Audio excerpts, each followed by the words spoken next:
She was working in a bridal shop in Flushing, Queens, till her boyfriend kicked her out in one of those crushing scenes. What was she to do? Where was she to go? She was out on her fanny. Berg, this is right around your wheelhouse, right? This is, I mean, you love this. Yeah, this is a classic Ferg explains everything. Also, it rhymes fanny with nanny. In England, that means pussy.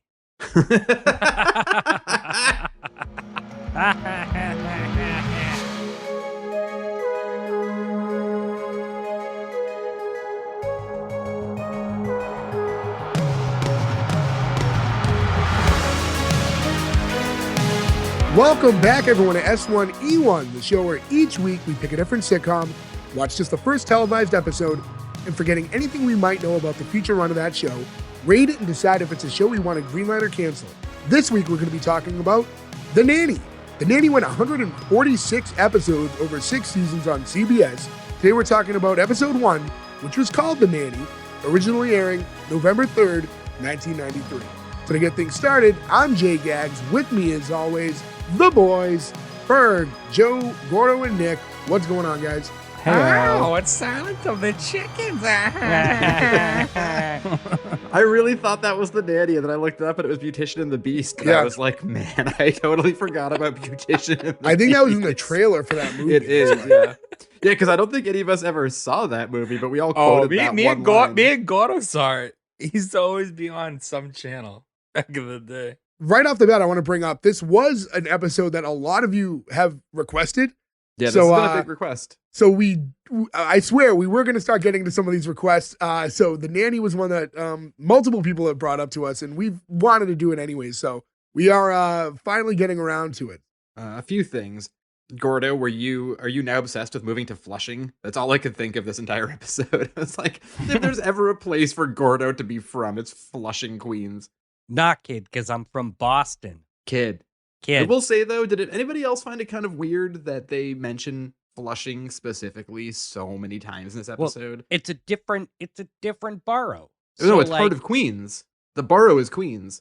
I'm sorry, but it's a different part. It's a different part of Queens. And Well, you know it's a what? very distinct part, and people are very proud. But that would be like if we had a TV show and it was like, we're from Winthrop, Mass, instead of saying Boston or Winthrop. People around the country might not necessarily know Flushing, but they would know Queens. It just seems like a weird. Yeah. They should, because that's All where right, the Mets play. I compare it to Revere. People from Beachmont are still from Revere.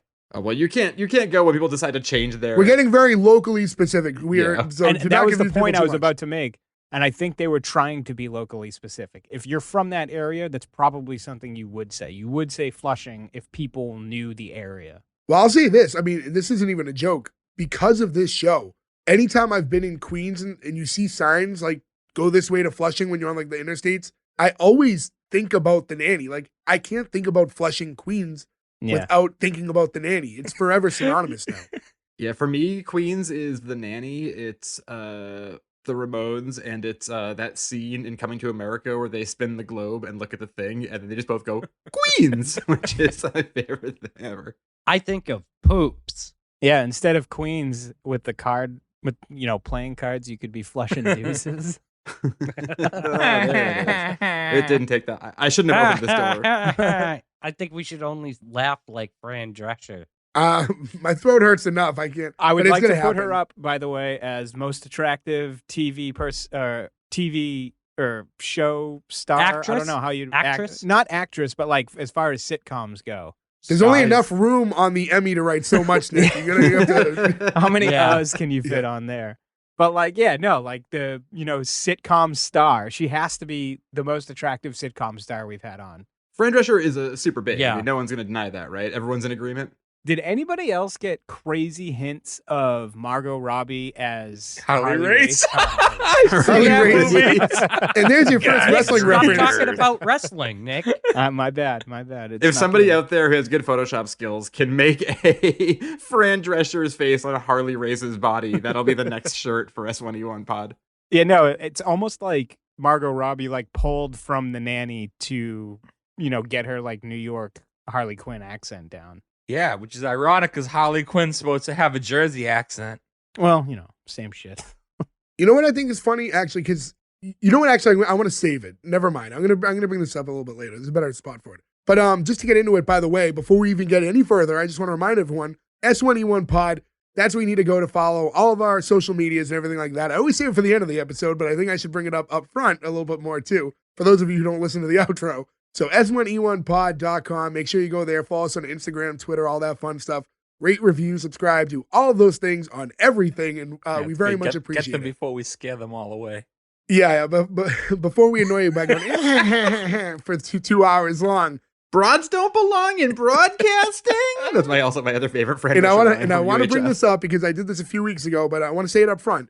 We want more reviews on Apple. So the next person to leave a review on iTunes, Apple, send it to us. Send it to us. You can either private message, post it, wherever. As long as we see it and acknowledge it, we will send you a care package as long as you live in the lower 48 U.S. states, because I'm sorry, I'm paying out of pocket. We don't have a big business account Fuck here. you, Alaska. So, hey, we have listeners in Alaska, so not fuck you. I apologize. It's just, difficult to ship there. If somebody leaves a 5-star review and the review says S1E1 pod, it's like Silence of the Chickens in here. I will cover the overages for the shipping to wherever you live. Be very careful. But all right, Joe might I have just really put his hope foot in it's his like mouth. New Zealand. I Yeah. hope it's like Nepal. Well, we're not sending them like an Indiana Jones crate, okay? It's not going to be that much. But okay, guys. So let's get into the show itself. The Nanny. I want to assume you've all seen The Nanny at least once or twice growing up. Oh, yeah. Even Gordo. You know what? Yes. I had never seen this pilot, and it actually pissed me off because that theme song is very deceptive. The theme song's not actually originally on the pilot. It's only on Oh. the syndicated And then version the of theme pilot. song, they make it seem like he discovered her, but she's the one showing up begging for the job. Theme song's a lie. Yeah. That theme song is a liar. Yeah, originally it's a song from like a Broadway musical that they used for the original, Just for the pilot, or okay, not the whole first season. just for the pilot. But then they just went back to the standard theme song for syndication afterwards. So because it wouldn't make sense either. It's like We're the Munsters Today or whatever. Where like that theme song explains the entire first episode. So if you watch the theme song, you're like, why would I spend 24 more minutes watching this? I already know the story. And we'll talk about it when we get to it, because it's very iconic intro, but we'll talk about it in a few as we get along. Memories of watching The Nanny growing up. Like, I watched a lot of this show growing up. I think my mom loved it, so I saw a ton of it growing up. I watched it and I forgot most of it, but I remember liking it and I remember having a crush on Fran Drescher. Yeah, I definitely had a crush. And it was never one of those shows I set out to like, oh, The Nanny's on. It was always just like the Nick at Night bedtime. How are you gonna go to bed to Fran Drescher's voice? You know what's funny too?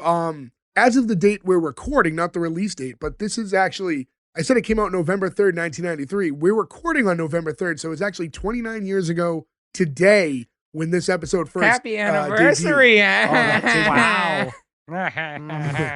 Did we didn't do that on purpose, right? No.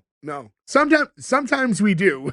Yeah, that was just happenstance. Well, that's cool. And we recorded on one of the actors' birthdays for another show recently. I forget which one it was. Oh, I forget. It was the one we were all like, she's really good. And Gordo threatened to punch her in the face. And we were like, why would you say that on her birthday? Small Wonder. Oh, right. The neighbor in Small Wonder. Go back and listen to our Small Wonder episode if you haven't You want to already. hear Gordo threaten to punch a child in the face? Well, now an old lady in the face. And to be old lady, again, we did this last time. She's our age. We're not old. But second of all, I'd like to also throw out that we all fought Gordo pretty hard on that. No one was pro Gordo punching the child. Very correct. So I guess, yeah, let's just get into the episode itself. So it starts in this bridal shop, and you see Fran for the first time. Fran Drescher plays Fran Fine in the episode, kind of a Tony Danza situation, just keeping her first name, which is probably easier for her. And she's working on this girl who's in her dress, and she's standing up on that podium, and she's like, oh, you're gorgeous, you look just like a virgin. And then she's like, here, I brought you some crackers for your morning sickness, insinuating that she's going to be walking down the aisle pregnant. It's a good quick joke. I feel like you get what this show is going to be right away. It's very, yeah, like they really encompass that, like that area, like the like it's not, Queens. yeah, it's Queens, but it's also like, I want to say it's a sitcom, and it's bubbly, and it's not like, gritty or anything, but it's also, it's tackled in a lighter way. But when you think of like a Roseanne and stuff, where the character's a little bit more, It's like a tear down from Roseanne. Like, yeah, this is a little more cartoony than that, but yes. Well, later on, they say she has a rapier wit, and that's pretty much it, right? It's like the sarcastic, cutting sort of, like, you know right away where she's going with it. I will say, though, I mean, I knew this because we've seen this show before, but I feel like they maybe harp on a little much for the first couple minutes where, like, you might have the feeling that this is going to be a show about a girl who works in a dress shop, like a bridal shop, which I can see as being a premise for a sitcom, but definitely not one I want to watch. Yeah, and without the luxury of knowing the intro song that we'll talk about later, which doesn't even happen in this episode, yeah, you wouldn't know what's to come.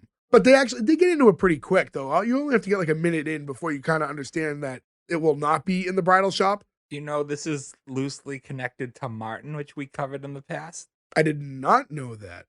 Originally, Gina's best friend was supposed to get her own spin-off. I believe it was her. It involved her going to work for like the beauty shop that Fran like knew people at, and like it was in that area, and Oh, it got canceled like after a pilot. Probably because they were like, Shanae working at the dress shop isn't getting the ratings we want. I would have loved that show. I would have watched it all day long. But so this show was created independently of that, but then they were going to kind Yeah. of tie the two in by creating that spinoff. Okay, So you're gonna make like a Queens like MCU basically, yeah, and then Samuel L. Jackson shows up with an eye patch on. and then Paul Stanley from Kiss, who's also from Queens, walks in and goes, "Ooh!" Ha ha ha ha. Good joke, Joe. The accents, by the way, because this bride, after she asks her, if she wants some crackers, she goes, "So when are you and Danny gonna set the date already?" Jay, that accent is fantastic. Wait, was that a young Bobcat Goldthwait I just heard? Listen, guys, I know my vocal abilities, and deep and raspy is my wheelhouse. I can do that. I hate that I can't remember the actor's name, but who plays Aunt Frank in Mrs. Doubtfire? He's a Broadway actor. Oh yeah, Harvey Firestone. You were doing Yeah. a Harvey Firestone impersonation there. Oh yeah, I would be able to do that too. But so she's like, you know what? You're right, because they're talking about how she's a bridal consultant, but never the bride. And then she walks over to Danny, who is her, I guess as they said later, like they were pre-engaged, so they're not even like engaged currently. That's also something that doesn't exist in the real world, right? Like that's like a TV show and movie thing. Like we're engaged to be engaged. Like no one actually really says that, right? No, That's like that goofy promise ring shit. but I would say like I only wear a purity one. two of you are married now. I'm sure you guys talked about marriage before you were even engaged. Sure, yeah. So I guess it's like Yeah. you're not pre-engaged, but it's kind of already like it's already there. Like you already kind of know that you're going to be. I don't know if that counts. I wouldn't label it. I think the labeling is what bothers me because it's a big thing on like sitcoms and movies where it's like we're pre-engaged. You can't put that on your Facebook, right? You can't. You can't change your status. Yeah, status is now pre-engaged. Isn't that more of like someone who's more religious? No, thing? I don't think like, so. Isn't that like a promise ring? Like, I think the word you're looking for is corny. Berg's making it abundantly clear that he is not a fan of promise rings. Well, my thoughts on religion are notwithstanding. I think it's a weird thing to say, but I just was pointing that out that's a trope, a movie Yeah, and TV trope. okay, It's not a yeah. real life trope, except for maybe in Queens. And I want to bring up too, like when we meet Danny for the first time, Danny he's over the top acting, right? Like he's supposed to play a guy from this area, but he's playing it like you got like a theater actor. I mean, he's a guy who got hired for a 45-second scene. Right. He's living this is his moment. But you couldn't find like any guy who was like could do a New York thing a little bit more authentically than that. You know, in the episode of The Office where they do the movie of Threat Level Midnight and Andy's the bartender and he's like, how are we Yeah. gonna watch the sports games and junk? Like, he's basically doing that. Never change. But yeah, so we meet him and she's asking and he's like, I'm sorry. I should have said this sooner. I just wanted, to do it someplace nice. So she's expecting the engagement to happen. He's like, all right, I've been thinking we should start seeing other people. And she's like, wait, since when have you been thinking that? And he said, since I saw Heather Bibelow. Bibelow. Bam Bam Bibelow, Yes. who I believe is also from Queens. No, he's New Jersey. And she's like, wait, have you only been stringing me along because I'm your best sales girl? He's like, well, that's the thing. Heather needs a job too. So Loses her fella and her job in one fell swoop here. She took it in stride too, honestly. She was like, whatever, see ya. I do like that her character was strong and like sarcastic about it and didn't like cry, right? Like I feel like that would have been an easy way to like write her out where she's like devastated, but that's Yeah. not her character at all, I like as she leaves You can't fire me. I quit. No, wait, you fired me. That way I can collect unemployment. I did like that line a lot. I will say, though, with that line, I feel like the writers of this episode learned what a callback was the day before, and were like, you know what we should do in this episode? Put in a bunch of those callback things we just heard about, because this is the most callbacks in a 22-minute episode of TV ever. They just keep hammering You can always see them coming too. Yeah, and they're not like, they're not a surprise. You're just like, here it comes. And okay, whatever. I love this episode, but that's a problem, right? There's just too many. I just think, in general, as we talk about the writing, I thought the writers in general did a really good job of like somewhat natural dialogue. I think they did a good job of establishing all the characters and stuff, and we'll talk about it obviously as we go along. But this was an episode that when we watched, I kind of like took note of the writing. If only the Country Comfort people saw this episode. Yes, when Country Comfort basically tried to recreate the Nanny, only with a country singer instead of a girl working at a bridal store, yeah. If only the Country Comfort people decided to not go into television writing and producing and just got a job somewhere else, and we didn't have to have that exist in our universe. Really would have dodged a bullet there. And speaking of the writing and creating, did you see anything about the creation of this show? No, unfortunately. So the creator of this show was Fran Drescher and her husband at the time. Right, so they were married for like 20 years, and wasn't her husband like significantly older than her? They're the same age. Oh, but they ended up getting divorced after or at the last season of the show. He ended up coming out as being gay, and that was like part of the reason they got divorced. That's a good reason.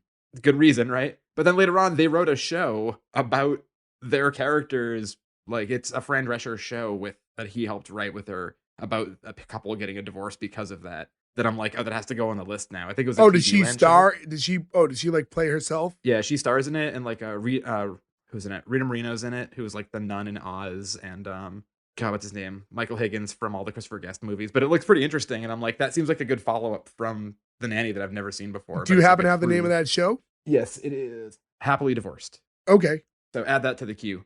After that scene, we get into the intro, which we talked about. Now, Joe, as you mentioned, did not originally air with this intro. But for argument's sake, for anyone who's watching from this point forward, I guess we might as well talk about it, especially where it's so iconic. Yeah, and the actual song they used is If My Friends Could See Me Now, which was from a musical called If My Friends Could See Me Now, from a play called Sweet Charity, which was a older play. Okay. So the intro itself here it's like a cartoon, and they kind of use it to, the cartoon lays out the story, the origin story of the show, which, as pointed out, slightly off from what happens, but gives the song and the lyrical content of the song is just lays out the whole intro to everything as you see the cartoon dictating everything that's being said. Brooke, this is right around your wheelhouse, right? You love this. Yeah, this is a classic Ferg explains everything. Also, it rhymes Fanny with Nanny. In England, that means pussy.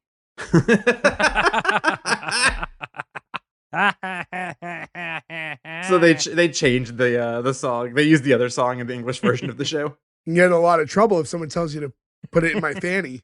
If you're on vacation, you might make a mistake there. Anyways, the song itself, anyone want to give me a few bars? Not until you give us a Bobcat Gold. You can't bring it up twice in an episode. You're going to get to a point where other people are going to be annoyed that you're asking me to do it. Yeah, man, you're beating a dead cigar right now.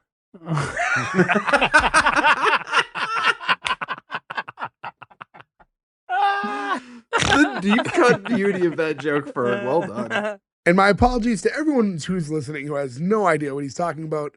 But the intro itself, come on, guys. Someone give me a few words from the song. The Nanny. There you go. That was only 2 words, Gordo.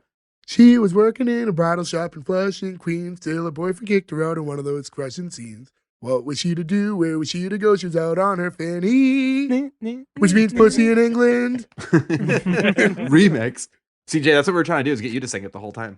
My voice hurts so much. It's so hard to talk for 2 hours. You're going to be at work tomorrow with a sore throat and be like, I shouldn't have sang those 4 bars from the Nanny theme song last night. But I love the intro. Not too much to say about it. Like I said, very straightforward, but it's funny. We talk about intros all the time, and depending on the show, sometimes things like this are absolutely perfect for it. Sometimes things like this doesn't make sense.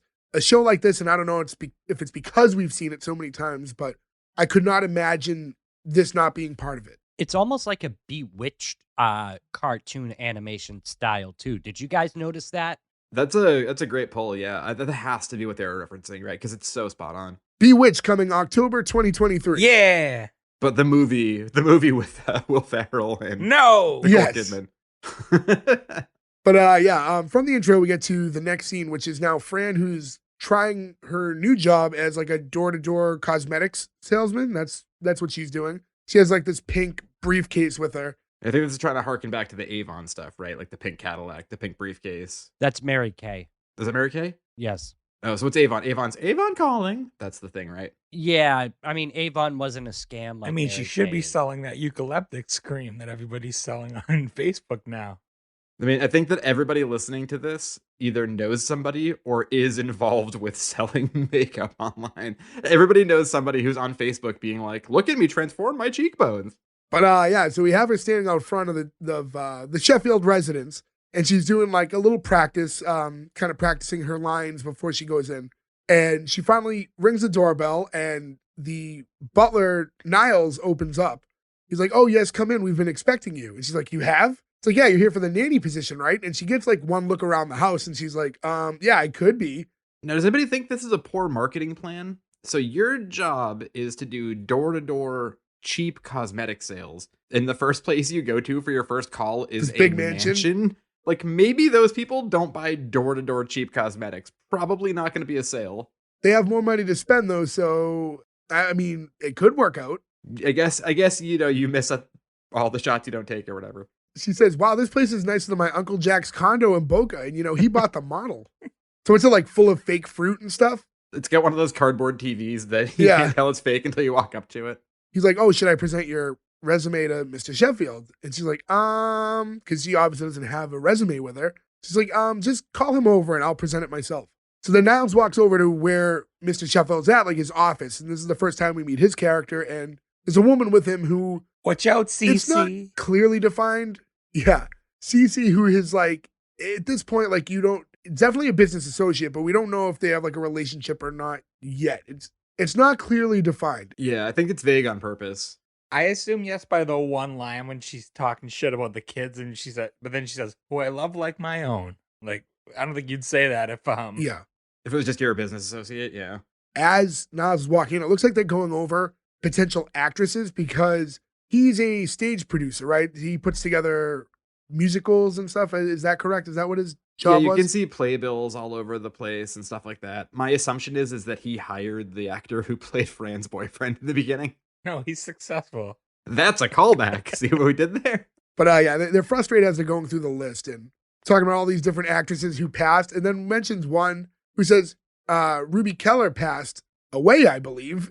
Yeah, this one got me. That was good. There's some dark jokes throughout this episode that they weave in. I mean, this scene's a little dark too because the kids are dark. Yes. And then she offers, Cece that is, offers to give him shiatsu. Does she offer to give it to him or just says that he needs it? But I assumed it was the offer to give.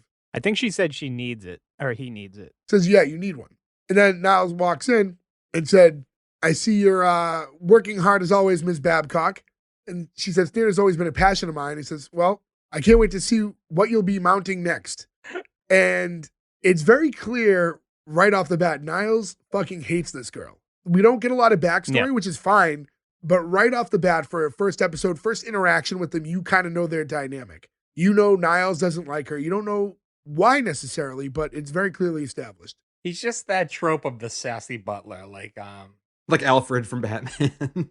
I have a Fernet Blanca. I kind of get the vibe that he's, just from this episode, he's just protective of Mr. Sheffield and knows that Cece might be in it for the wrong reasons. From what I gathered from this episode, later on they kind of touch on it, is Miles was definitely around when Mr. Sheffield's wife was still alive. So I think he's kind of protective in that sense that he sees Cece moving in on a widowed man when he clearly liked his wife way more. And he's just kind of, dishing it out because he knows how scummy Cece is being about it. And realize, like, he obviously has money, right? And this woman seems to be into the money more than him and doesn't like the kids, obviously. Well, also, too, this is a great example of good writing. We all pulled that from just that one interaction. That's it. Yeah, this is well written, for sure. I think it's good because, like, this is an origin story, right? But not every little piece of everything needs to be explained to us throughout. Some of it you could pick up on just through dialogue and through just, reactions and how people interact with one another. Yeah, like you didn't need this big scene of them playing like a song in the basement with Mama's guitar. Right. But in any event, Niles walks in and says that there's a nanny waiting to be interviewed. And he said, what happened to the old one? And Niles tells him, Brighton staged another fake suicide. Best one yet, spread eagle on on the marble with ketchup trickling out of his ears. Did anybody at this point see all the weird parallels to the movie of the same year, Mr. Nanny? No. I have not seen Mr. Nanny in a long, long time, if we're being honest. So follow me here for Great a second movie. down this road. So Mr. Nanny comes out the same year, right? It's about a guy who becomes a nanny for these rich kids who have a deceased mother. The one kid, they keep playing pranks and fake suicide things. The daughter in Mr. Nanny is the youngest daughter in The Nanny. It's the same actor who plays her. It's just like this weird thing where they Wow, both... I never thought about that. Yeah. Yeah, but he's like a secret agent. Or like, No, he Hulk works for Hogan the- worked at a bridal shop. Yeah, do you remember that? Yeah. He's like, actually, Heather's moving in here later. I mean, that's a good call. I mean, you figure the way the timeline works, it's too tight for one to be pulling from the other. It's just kind of a right. weird So they're coincidence. independently of each other, the same storyline, only one's a movie and one's a TV show. Can you imagine if either of them switched main characters?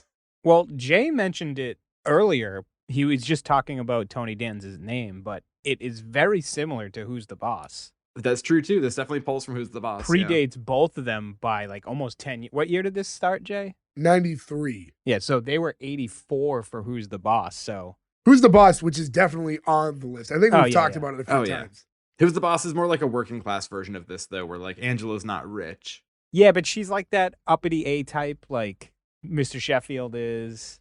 Yeah, she's definitely like above his social Right, class. I'm sorry, Frank, you said we can't do Who's the Boss? If we cover Who's the Boss, it's gonna be 2 hours of Joe talking about having sex with Mona. Fair. Very fair. To be fair, Mona all day long. Mona in soap? You want to make her Mona. In soap. The whole fake suicide thing, which is dark. Definitely, again, a joke they wouldn't do now. They don't even do it throughout the show. Like, I don't remember him ever being like that other than in this pilot. Also using spread eagle. I was kind of surprised to hear that term being used. Why? Not dirty. Can be. Yeah, I think that here's the problem. It's not dirty unless you say it to like anybody like us, and then it's immediately dirty. In fairness, I want to say growing up, I was only made aware of that term for dirty reasons. Why was he spread eagle for a fake suicide? Like, in what context would his fake death be? He'd be spread eagle. Maybe he was Artistic decision. what is it when the horse pulls you apart? Is that drawn and quartered? Yeah. Yeah, spread eagle for that. I guess Fair. so. Forced. He commits suicide by getting 4 horses to tear you apart. The amount of work to do that would be so hard. So many carrots involved. This is when Cece's telling him, like, we have all these big money people coming over for your party tonight. We can't have these children running loose. And that's, as you said earlier, not that I don't love them as if they're my own. And we head out and we see Fran now sitting kind of like trying to put together a makeshift resume with a thing of lipstick on a piece of paper. And that's when the son walks out and he's like pretending he just got stabbed in the chest or something. Like, this one doesn't look like a suicide. Maybe just a murder. I mean, there are people who stab themselves in the chest that way, depending on who you believe, Elliot Smith. I was going to say, that's controversial whether or not that's the actual case. I'm just going to assume he was murdered by Courtney Love, As she's known to do. as is her want. No, in samurais. That's true. Yeah, seppuku. Yeah, but I think that's from the belly, and then you go up. It's not like a full one stab. Yes, it is. It's a.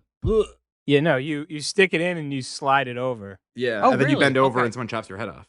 And now you know. Did Really quickly, I just saw an article about seppuku. Apparently, there was like an entire army or something who had to commit seppuku because they had failed something. So like 1,500 of these dudes were all in one room of this giant like mansion, basically, and perform seppuku on themselves or whatever it's called. You can still see it today if you're in the basement of this place that the floorboards are completely soaked in blood. Oh, It was God. fucking crazy. Yeah. Anyways, Cool. You said it was 1,500. I'm guessing it was 1,499 because the last guy was just holding out till everyone else is dead and like, fuck this, I'm out of here. April Fools, motherfucker. Yeah. It's like, I'm going to start over with a new name somewhere. I'm not going to do this. But yeah, moving on. Fran, unfazed by his theatrics, and asks him for a pen. And this is when the father walks out and says, Brighton, you're losing your touch, and introduces himself and his son to Fran. And she says, wait, I know you, Esquire, New York's 10 most eligible widowers. Also a dark article. Yeah, my condolences, by the way. But yeah, what a weird dark article to put out. Like, this guy's dreamy. He's got a lot of money and his wife's fucking dead and he's looking for you. Like, Good geez, news, guys. ladies. Some of the most... Here's your top 10 men who just suffered a tremendous loss in their families. He's got a lot of money and probably night terrors. He can be yours. Because he asks, like, you read Esquire? Well, when they list the 10 most eligible widowers, I do. Exactly the same thing I was thinking. Like, what a dark article to pop up. It could have just been most eligible bachelors. It didn't have to be widowers. Yeah, he could still be an eligible bachelor just because he's single because his wife passed away. I feel like you don't need the extra caveat. I feel like, though, make a note of that. I want to look up if that's an actual article. End up on eBay buying back issues of Esquire from like 1993. It's research. So he invites her further into the house, like have a seat. And as they're walking along, she says, oh boy, do you have some gorgeous tchotchkes? And he like gets startled thinking that she's talking about his ass and like turns around, says, I beg your pardon? It's like, like bric-a-brac, dust collectors. Now, what do you guys call them? Because like that's a term for like knickknacks and whatnot. Do you guys have like a name? knickknacks. It was I guess. pretty close to tchotchkes, which I've heard. Or tchotchkes. Because I've got tons of stuff like that, like all over our house. But I do enjoy the term she said dust collectors because that is a wholly accurate term. Exactly. Oh my what they God, do, yeah. That hit home the second she said it. As I I look just around, call it some of the my things she shit. Look at all my shit. See Ferg's house? He's got such cool shit. Is that caca? did. Mr. Furlong, you have such nice shit. I like your tchotchkes, Fergie. Oh, stop me, getting me hard. Can we have chicken for dinner? In silence? And then she hands him her resume, and he goes, crayon? She's like, lipstick. Ah, of course. And what a lovely shade. And that's the first time she laughs for him. Like, we got one earlier when she was talking to her boyfriend, a quick one. So they did want they made her laugh like a catchphrase. Yeah, I was going to say, now I don't want people to think that we're like making fun of her laugh. No, it is highlighted as a piece of this. We all find her attractive. She's funny. She's great. Everyone's a Fran Drescher fan. Like, it's a character in the TV show. They use her laugh as a gimmick. Are you worried about the backlash? Like, we're going to get hate mail? Like, how dare you mock her laugh? Yeah, because I'm worried about the Fran addicts coming at us Yeah. and being like, you said some nice things, but you said some shitty things too. They're called the Frantics. Oh, okay. Fran addicts, Fran It's addicts. not like Roseanne, who like sounds annoying anyways. Like it's like a voice, kind of like No offense to Roseanne, too, but Roseanniacs. what's her name from Will and Grace we just did? Ron Swanson's wife in real life. Oh, Megan right. Mullally? Megan Mullally, yeah, like that was a voice. Like even in the pilot we did, like she wasn't putting it on, and that's kind of what Fran Drescher does. She amps it up, obviously. She doesn't actually sound like that. But what about what's her name? The character from Friends that's basically Fran Drescher. Oh yeah, Janice? Janice, yeah. Yeah. I will say this, that if someone does give us hate mail, I'm just going to send them a voice recording going, ha, ha, ha, ha. So they're going to send you a letter through hate mail and you're somehow going to find their phone number and then hope that they don't answer so that you can leave them a Stop. voicemail. Stop. You're the only person that thinks when I say hate mail, you're the only person that thinks someone's going to be like, dearest Gordo. I'm sorry, when you say mail, you didn't say hate voicemail. No, Or they're going to email. leave us a DM, bro. No, I'm sorry, bro. Well, if you leave us a DM, make sure it's on Apple Podcasts. with a 5-star review, yeah. And then Gordo will pay the overage and shipping to send your package wherever you want to go. As he's reviewing the resume, he's like, oh, Miss Fine, you seem to have listed the Queen Mother as a reference? It's like, wait, no, that's not the Queen Mother. That's my mother from Queens. It's like a cute joke. It R.I.P. wasn't funny on the show. It made me laugh hearing you say it. Yeah, I enjoyed you saying it much more than that. You know what's funny? As I did it, I tried to tone down the accent because I felt like we were leaning in too hard. No, you go big or go home, bruh. Well, right after this, we meet his 2 daughters because we've only met the son so far.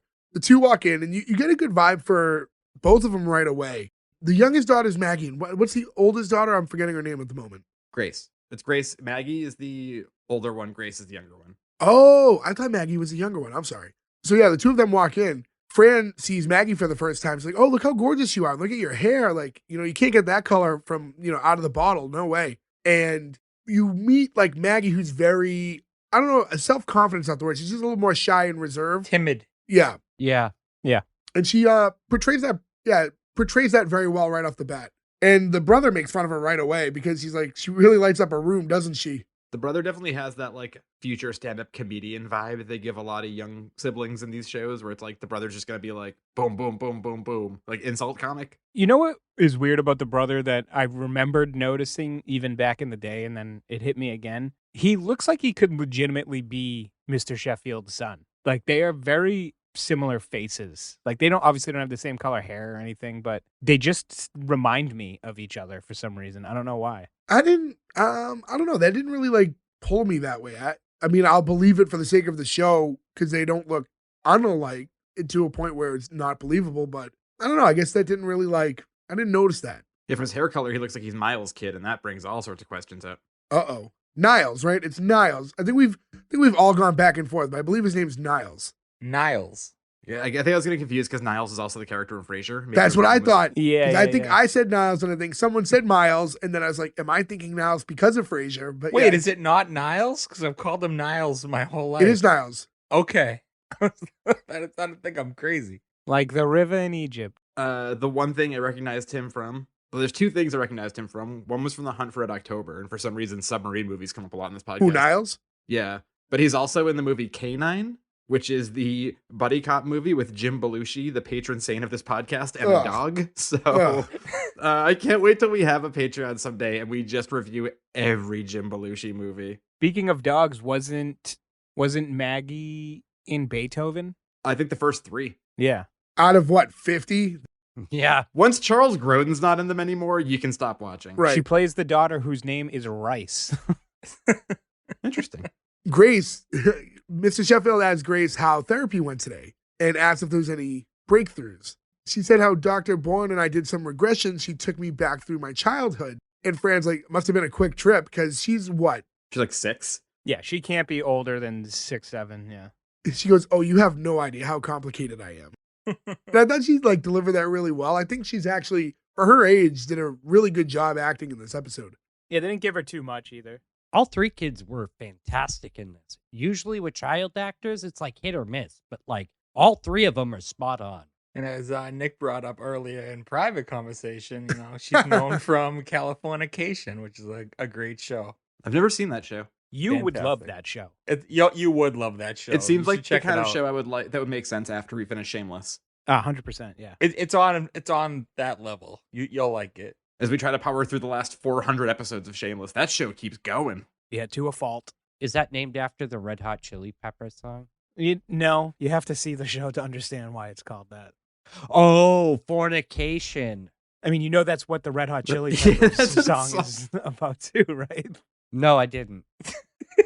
I get it. I love Gordo's realizations on this podcast. There's so many of them. You can like literally see the light bulb shine above his head sometimes. He's like one of those supervillains whose brain throbs when he learns something. And just like every time it happens, like his glasses get a little tighter. As they're talking about the therapy, I like that Brighton brings up, well, yeah, it's a lot easier than talking to us directly. So I like that they do establish a lot with this, like even with these throwaway joking lines, because he's a widower. He doesn't quite know how to deal with his kids and deal with their trauma from losing their mother. And he just ships them to therapy, even though they seem fairly put together, right? They're not that bad that they really need all this, but I think he doesn't know how to handle it from the parental standpoint. They set up too, because they reference her as Sybil in this, which I don't know if you guys have ever seen the movie Sybil, but that's the Sally Field movie where the woman has multiple personalities. So it's like kind of a throwaway thing too, where they're like even throwing that like this girl's got a lot of mental problems that she's gonna have to deal with. I thought of Sybil Shepherd. Well, who would have had a TV show on probably around this? I think the show Sybil was probably on the sitcom at the same time as this too. That's the only Sybil that I know. Brighton also follows through with the line, come on, Grace, let's leave father alone to hire someone else to take care of his problem children. So it all goes together, right? The same as the line with the therapy and how he doesn't want to talk to us. He's really like, he lashes out, but he's making it very clear why he's lashing out. That's also like a direct line from Mr. Nanny. Is it? They say that in Mr. Nanny? Yeah, because that's the other conceit with the kids are like, including the kid from this, but the dad is like, they don't want to deal with us. And instead of Niles, they have the maid. It's a weird parallel. You guys have to rewatch Mr. Nanny. You won't enjoy it. It's not a good watch as an It adult. is a good movie, and the dad in that doesn't work. Is working for the government. That's why he's not around the kids as much, right? It's First you betray me, then you mock my hair. I have it on DVD. I have a combo DVD with that and Suburban Commando. we should watch that. I was gonna say we're about to hit a really rough weather time, but Well, that makes sense because what is the most famous thing about Suburban Commando? Getting frozen today. I was frozen. I was today. saying I'd always be more than happy to have you guys over the yard to like do it on the projector or something, but we can always just plan a movie night somewhere.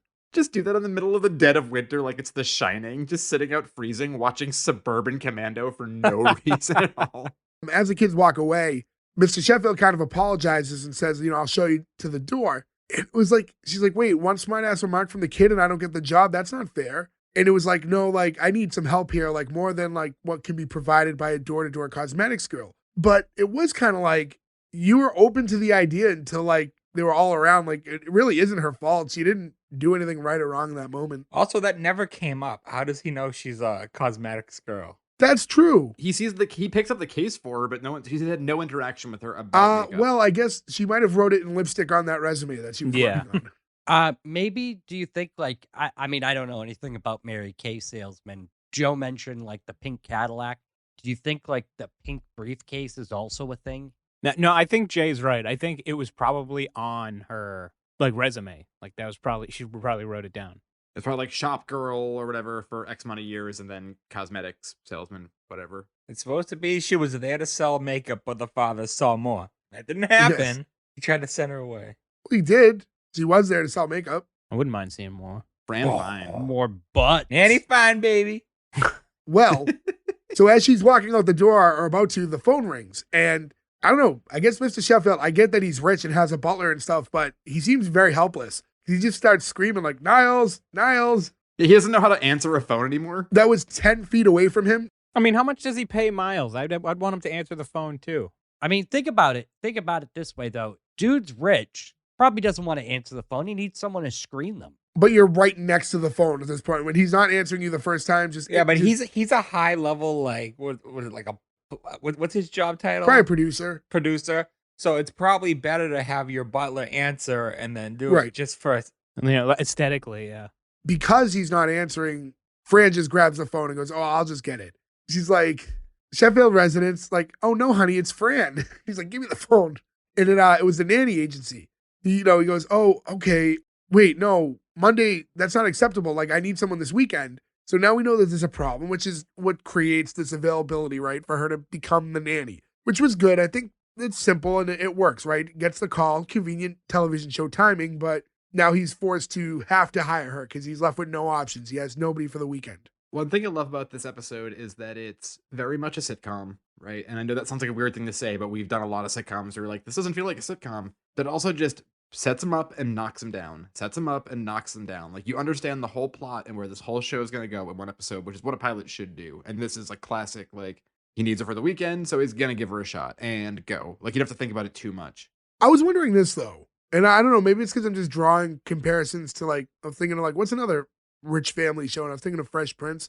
Do they need a nanny or can like Niles just kind of double down? And as long as you feed the kids, they're old enough that they're like a little self-sufficient. Nah, Niles is busy wiping Mr. Sheffield's ass. So I don't know. It just seemed like maybe we didn't need a nanny in this situation, but I feel like Niles is more geared towards helping Mr. Sheffield, where the nanny is about the kids only.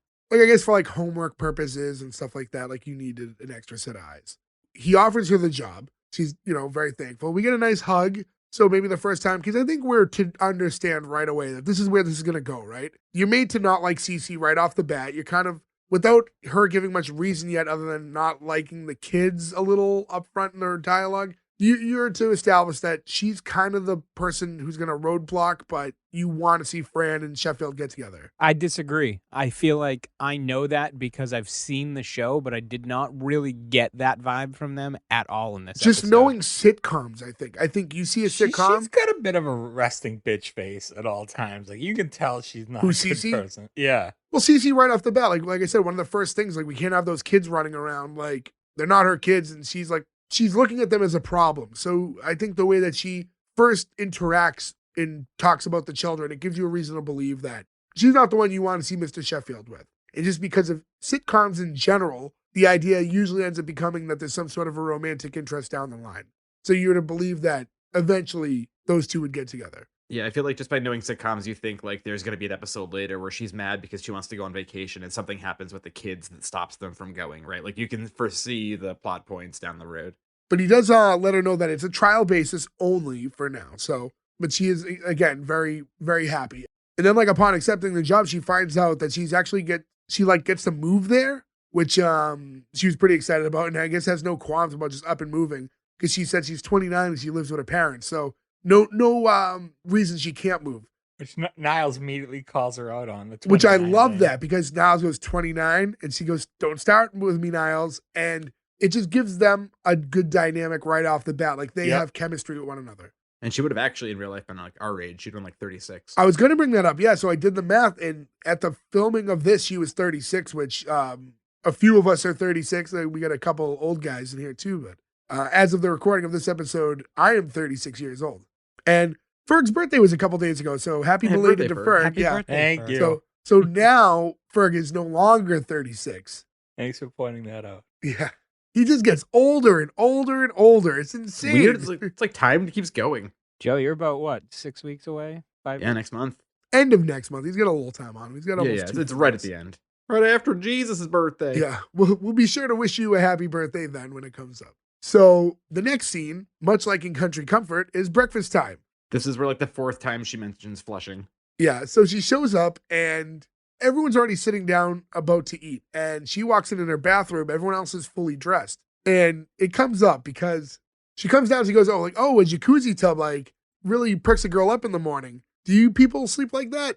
And she goes, and Sheffield goes, no, in a rather astounding coincidence, I sleep in a pair of pink fuzzy slippers, just like yours, referencing how she's dressed. And she says, a simple, we dress for breakfast would suffice, and tells Niles, like, you need to tell me these things. He's like, I assumed. Breakfast, I guess, like, maybe with a more proper family. I mean, it's been years and years since I've had breakfast with my family. Yeah. But thinking back to when I was a kid and that was a thing, like, you eat in, like, your pajamas and then you get changed, right? I've mentioned this on multiple. I think the one that stands out to me is Home Improvement. The depiction of mornings in family households is so wrong in every single sitcom. Everybody's ready. Like there's a dude like finishing up his homework. They're all dressed.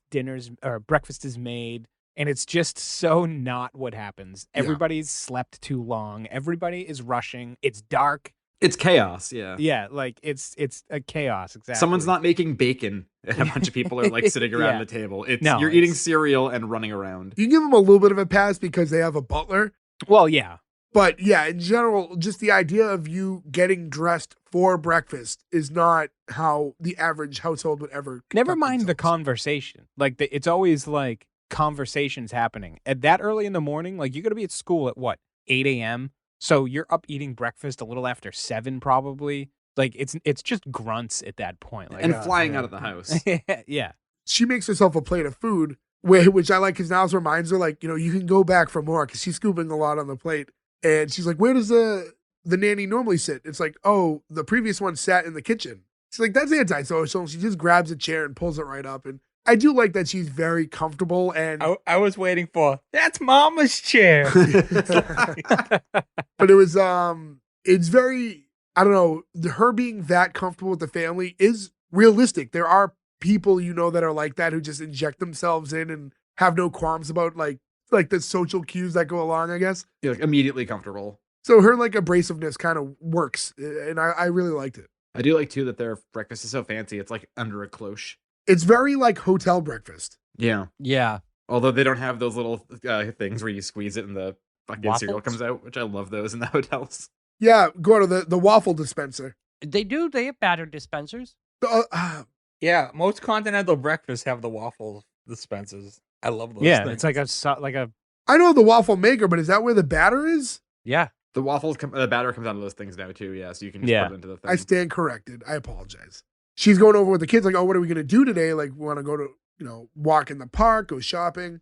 And it gets brought up like, oh, like, we have to go somewhere because father kicked us out again because, he's getting ready for the party. And Mr. Sheffield says, like, I'm just asking you to not torment the caterers while they're preparing for the soiree. And she's like, oh, a soiree, huh? And she talks about her sister who's a caterer. And she does porca de pruno, right? Porca de pruno, which, Yeah, porco de pruno. which she says that's French for pork and prune. That's a real dish. I don't think Ugh. she pronounced it the proper way, but that is, and I looked it up and like there was no way I was going to say it properly, but that is an actual dish, pork and prunes. All I could think of is pruno is what you call prison wine. So in my head, she was like, "It pairs nicely with a nice wine we made in the toilet." Now, Ferg, I'll say this honestly. Suitable for flushing. Have you guys ever had prunes? I've smelled them. I don't think I've Yes. ever eaten a prune. Plenty of raisins. I mean, it's probably been in something I've had and I didn't know it. I've never set out and like had prunes. No, I don't think.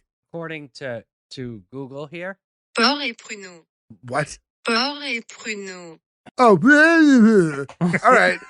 Listo la janvier. Porc et pruneau. Jay, I think you just offended any French listeners with that. I'm sorry. That was He loves just shitting on accents. Yeah. Jay hates foreigners. no, that's not true. That was not clear at all. The audio we heard was not clear. We'll let the listeners decide about that. Gordo, in post and editing, make it the most clear pronunciation ever. Yeah, he's gonna hire a voice actor. Get on task, Rabbit. But no, I want to say with like as far as prunes goes, I've never had one, and we like television brought us up to think that prunes are gross, and it's just so old people can shit. So you just hear about prune juice and stuff. So I always, put them in the same category as like a date almost, which is they are. dates are really good. What's a date? Date is a dried plum. No, Or a no, prune is a dry. Prune plum. is a dried plum. A date is its own thing, right? A date's It's its own thing. They just Yeah. have dry dates. But I think they are similar. It's closest to a raisin. It's, Yes. a raisin is a right. dried grape, and a prune is a dried plum. But we go, ew, prunes. And again, it's because we were raised to think that it's just for old people. It's not a stigma. They fucking smell. Brussels sprouts also. Thank you. I just could not think of the word Brussels sprouts. And my first Brussels sprout at like 28, and I was like, "This is wonderful." I Brussels just never sprout, tried I'll say, these is a little before. different though. But prunes more like candied. Like we've gone over this before. We talked about Halloween candy because Ferg, you don't like raisins either though. No. I'll eat raisins if they're in Chocolate. like trail mix. Oh, What about right. oatmeal raisin cookies? Those are my favorite. I do Those like are those. good. Hey, I like raisins. Turns out Ferg likes Wait a raisins, minute. guys. Like you never just like had a box of raisins like when you get the little mini not boxes. alone. To be fair, I don't like that either. Like I would I never do. just handful raisins into my mouth. I don't dislike raisins, but I don't like them that much. Yeah, I did as a kid, but I haven't in a very long time. I wouldn't say I recently had one, but if we were freshly removed from Halloween, right? If someone had like extra Halloween shit out and there was like little boxes of the Sun-made raisins, I would have one. And those will give you Halloween shit. I had some recently. It's not bad. Prunes?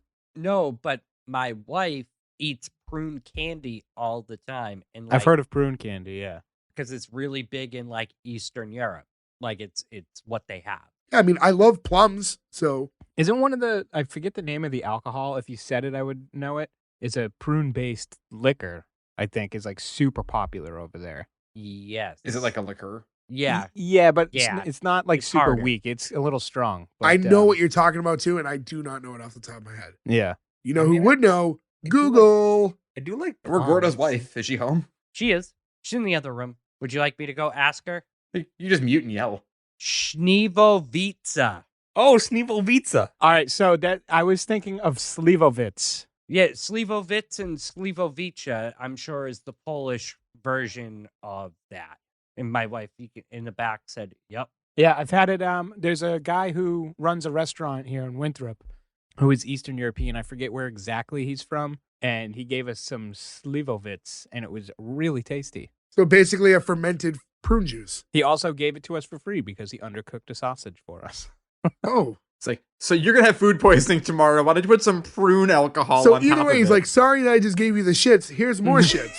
Hey, fun Yeah, prune essentially. fact. They can last in your pantry for 6 months. Oh, wow. That's actually not as much time as I would And have they can last in your bowels for 6 minutes. All right, let's steer this ship away from that conversation, please. Now when I share those, I can share it on Reddit r/prunes. Prunes, yeah. Look, guys, if you get an hour in, great prune conversation. Yeah, in any event, she offers Mr. Sheffield, like, oh, I can have her, take care of that for you if you want some of that porca de pruno.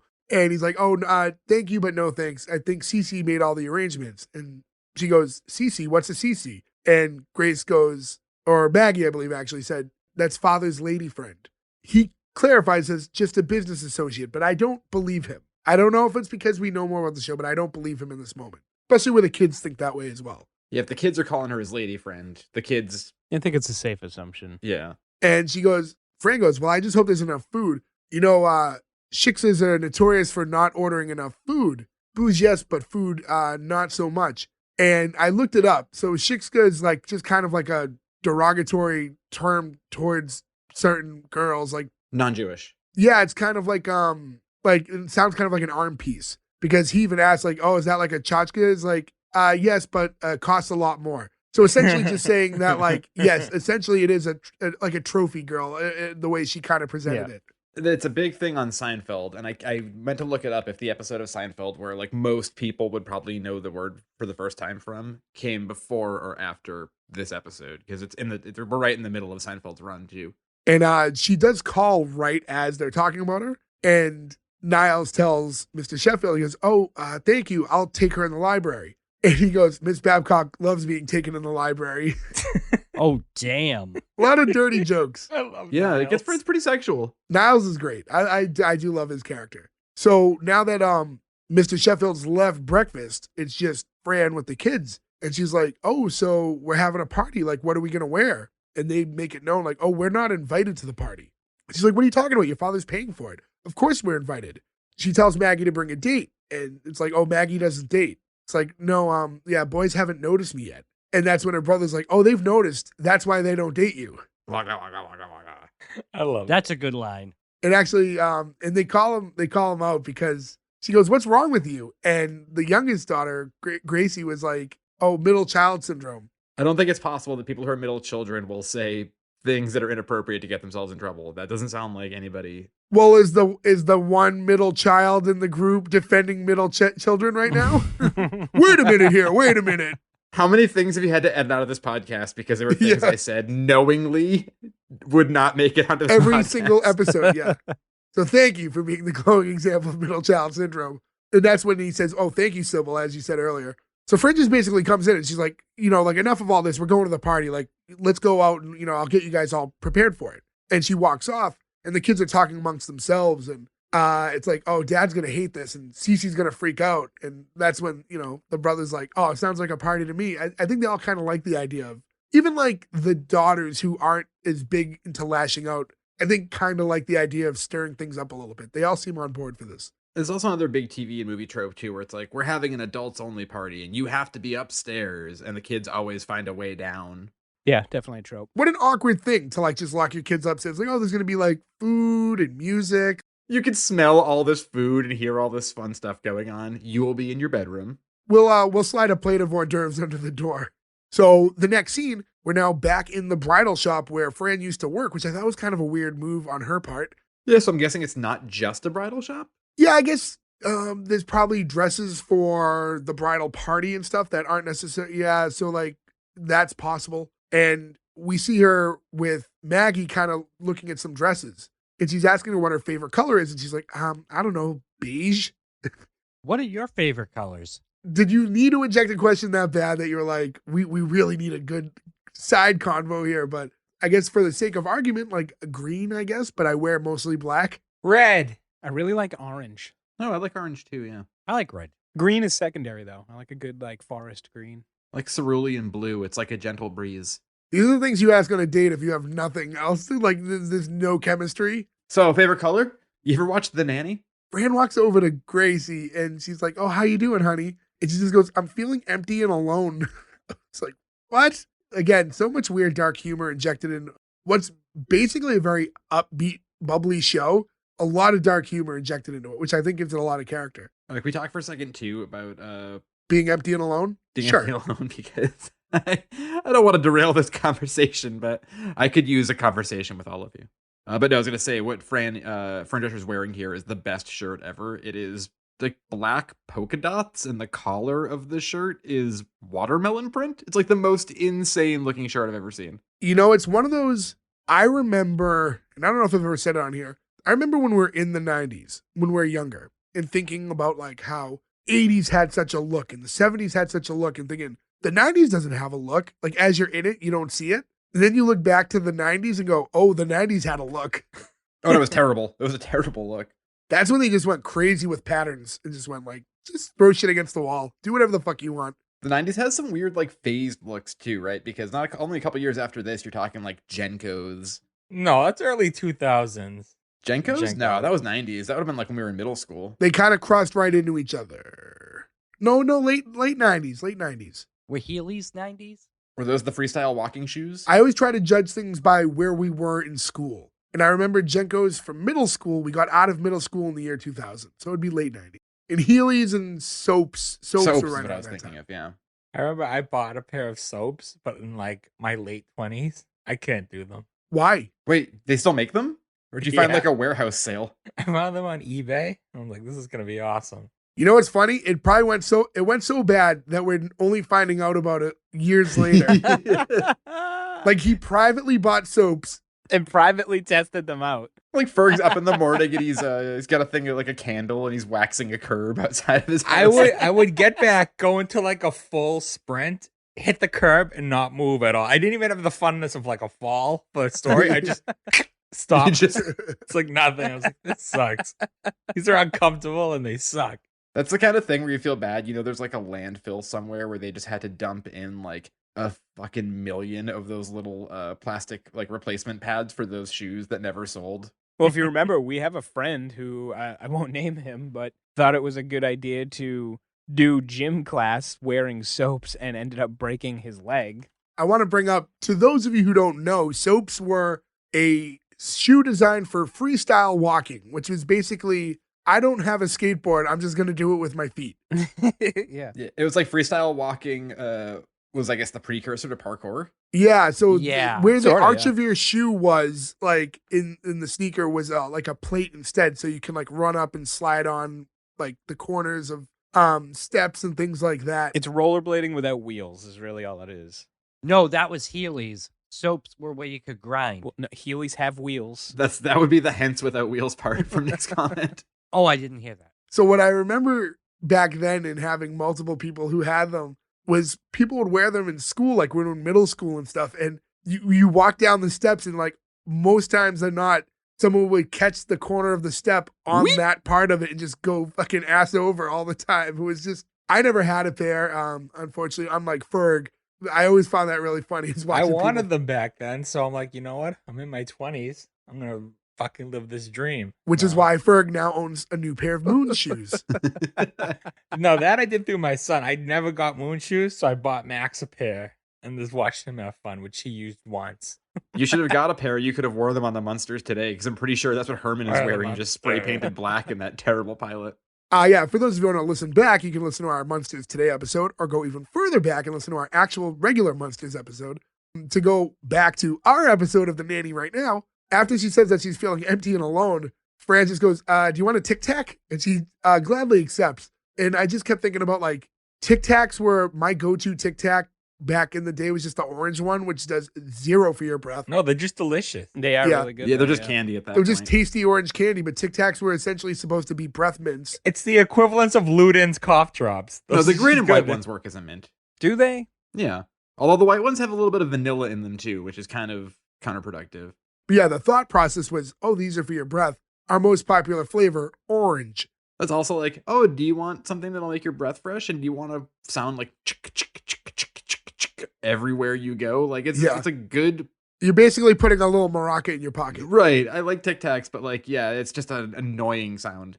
We also convert over to Fran walking to the desk where her friend works that we would have seen in the intro of the show too in the first scene. And she's like, oh, tell me about your new job. Who's the guy? Where's the house? And she's like, oh, I brought pictures. And she like goes into her bag and she has like developed photos to show her everything, which I guess that really dates the show. Nowadays, it would be as You easy show as 'em just the phone, scrolling through yeah. the phone. Yeah. Like, I put them on Instagram. There's also a point too where by showing her, she's showing her pictures of everyone in like Mr. Sheffield, and she admits that like, oh, that's my boss. Cute, huh? So it does show you that there's a little, she's acknowledging that he's an attractive man. And his hair's all his. Yes. She tells her that, when she sees the picture of the house, she's like, oh, it's like living in Caesar's palace. Which this year would have hosted WrestleMania 9. Ah, that's crazy, actually. Good call. Owned by Donald Trump, right, at the time? Did he have Caesars? No, he didn't have Caesars. No. He had. Oh, yeah, Trump. He had Atlantic City. Yeah. Trump gets a couple call outs in this episode. Yeah, that's why I wanted to bring that up. Yeah, there's a whole bunch of Ivanka stuff later. So on. I'm trying to link, because isn't Trump Ivana. linked to part of WrestleMania 9? I know he helped with a couple of the earlier ones, but No, he just did 4 and 5. I thought he had some ties to getting them into Vegas too. But maybe not. Maybe that was the Atlantic City stuff from the earlier. I know that. And then I know later in life, he helped Bobby Lashley defeat Vince McMahon. Let's go, Bobby. Way to go, Bobby. WWE Hall of Famer. We live in a weird world. I'll leave it at that. I will say, if somebody's going to be president who was a WWE Hall of Famer first, that's not the person I would have suspected it would have Everyone been. thought it would be The Rock. I would have thought Drew Carey. The Rock's not, what? Really? Yeah, so she starts talking about the kids too. And she's like, the kids are going to need the most work. And she says, like, this one has no personality, referencing Maggie. And she's like, this one's got multiple personalities. And then you just shoot over to Gracie, who's got like the veil over her head, and she's just dancing around in circles. She's, again, I think for her age, she did a phenomenal job in this episode. All the kids, they're all Yeah. great actors, because some of the lines they say, I think if anyone else said, I think I would shit on this show. And the kids make it work. This is like one of those shows too where the kids aren't really like canon, like they're a focal point, so they definitely had to invest in casting them a little Yeah. more. Yeah, you have to get good kids. They did do a good job, I think. Yeah. I mean, and again, even though it's a very low budget movie, if you look at the youngest daughter, who I always feel like it's the hardest, I think some people think it's the easiest to cast the really young ones, but they're the ones who are going to grow, and you can't really tell if they're going to become bad actors. But at the same time, she's in a movie, she's in a TV show, right? Like, she's getting cast and stuff because she is good. Then she goes to go to Brighton, and she's like, wait, where is Brighton? And he's under one of the mannequin's dresses, and he's like, are these dummies anatomically correct? Which means that he knows nothing about a fanny. Yeah. It's just crazy that, again, like, these jokes are a little more adult than you expect from from a show like this sometimes. Yeah, you don't expect a 10-year-old to make a mannequin pussy joke, but Yeah. yet here we are in 1993. You know what I meant to bring up too is, do you remember that the kid who plays the son in the show is also in the, was it Mighty Ducks 2 or 3? He's in 3. He's in D3. I don't remember him. Yeah, he's like the announcer, like he's like calling the game. Oh shit, that's That's right. because yeah. nobody likes 3. Yeah. Yeah, to be fair, 3 admittedly I've seen the least. I never watched the TV show either. Is that worth watching? No. It was, and then it wasn't. I saw the first season. I didn't watch the second season. yet. Season 2, no Gordon Bombay, not worth watching. Oh, no Emilio? I know watch, yeah. I'll probably watch it because I already watched the first season. That's what I did, and I regret it. Maybe we'll cover it here one day, right? We might cover that one day. It's not really a sitcom. Yeah, I haven't seen it, but I assume it's not a sitcom. No, it's Disney style sitcom. It works. When you look yeah. at some of the shows we've done, it's more sitcom than some other shows we've done. So yeah, so she pulls him out of there and she's like, you're 10 years old. Can you just be normal? And he notices a cockroach and then asks if there's any rats there as well. And she goes, well, wait till Danny gets back. And then where is he anyways? Oh, he's getting his back waxed. Oh, good. Then we'll be here all day. This looks like a man who has very little body hair, if referencing back to the first scene where we saw him. He looks like a man who stays hairless at all times. Waxing your back, I imagine that's gotta hurt too. We've talked about this before, but we've actually posted. If you go to our Instagram, you can find a video of Ferg getting his back waxed years ago. So be sure to go there, S1E1 Pod. I'm glad that they've created better options now where there are like actual razors and stuff for like that part of your body. Like if you're gonna do it, you don't have to wax or nair. Oh, I've been getting ads for this new one all the time now.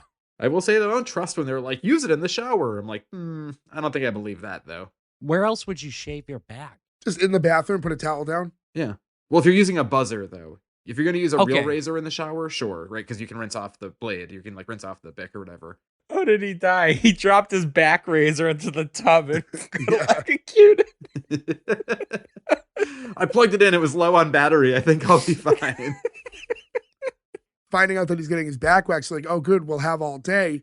We have to make Maggie beautiful. And Brighton's like, yeah, that's not going to happen. That's when Fran goes, hey, be nicer to your sister. Oh, why? Because we're family? Yes, but also because someday your father's going to be old and sick and you're going to want him to live with her instead. Good The line. signal for yet another callback coming up. I feel Yes. like there was a missed opportunity. Why have them go back to the bridal shop if you're not going to have the guy there and have him see her with Mr. Sheffield and jump to conclusions and see, oh, she fell up and get jealous?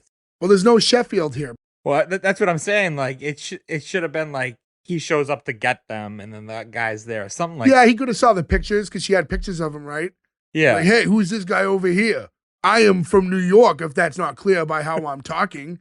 And then the scene ends where she says, "I'll see you later," and slaps him on the back, and he goes like, "Ah," because he just got waxed. And she goes, ha ha ha ha ha. It's like shavings of the back in here. When they're looking at this dress, she is a little nervous to put it on, Maggie. She's like, everyone's going to look at me. It's like, so what? So they're all going to think that you're beautiful. And she's like, I'm not good at that kind of stuff like you. And she's like, oh, do you think I was always that way? Like, look, when I was 14, and she's like, never mind, and moved on from it. You're gonna get a call back later. So many. The next scene, we get to the party itself. It's the opening shot, like you see someone giving Mr. Sheffield a check. So we know that this whole thing is to raise money for whatever production that he's working on. He walks over to Cece and goes, has anyone told you how handsome you're looking this evening? And I was like, what? Yeah. Weird thing to say. Now, they do call back to that later, but Doesn't sound like this show. when he said that, I'm like, what? Usually when somebody says handsome about a woman, it's a joke that they're unattractive, right? But like, oh, she's a very handsome lady. Like that's the way that sort of joke is always used. So it was weird that this goes against type. Is that supposed to be like some like rich hoity-toity way of like speaking? Like I've never heard. I've never heard, yeah, in a like Joe said, I've never heard in a serious way. I would say we could ask somebody rich, but I don't think we know anybody rich enough that would use the word handsome in a rich way. Do we know a guy named Rich? That we probably know. I think that'll be easy to probably suss out, yeah. Oh, hello, Elon. Have you ever called anybody handsome? I mean, if you just look up the definition of the word handsome, it says in parentheses of a man good looking. Right. So it's by definition a male compliment. She takes it though. She goes, oh, Maxwell, you're such a flirt. They're talking about the party and that it's going well. It's like the food's good, the music's good, and the guests obscenely wealthy. She goes, doesn't Ivana look marvelous? My surgeon, of course. So the Ivana Trump reference, the first time she gets brought up here. And didn't Ivana Trump just die under like crazy suspicious circumstances like a month ago? Very recently, yeah. Yes. Where she like quote unquote fell down the stairs and now she's being quote unquote buried at Mar-a-Lago for not a quote unquote reason to make it a cemetery. Like the whole thing is so wild.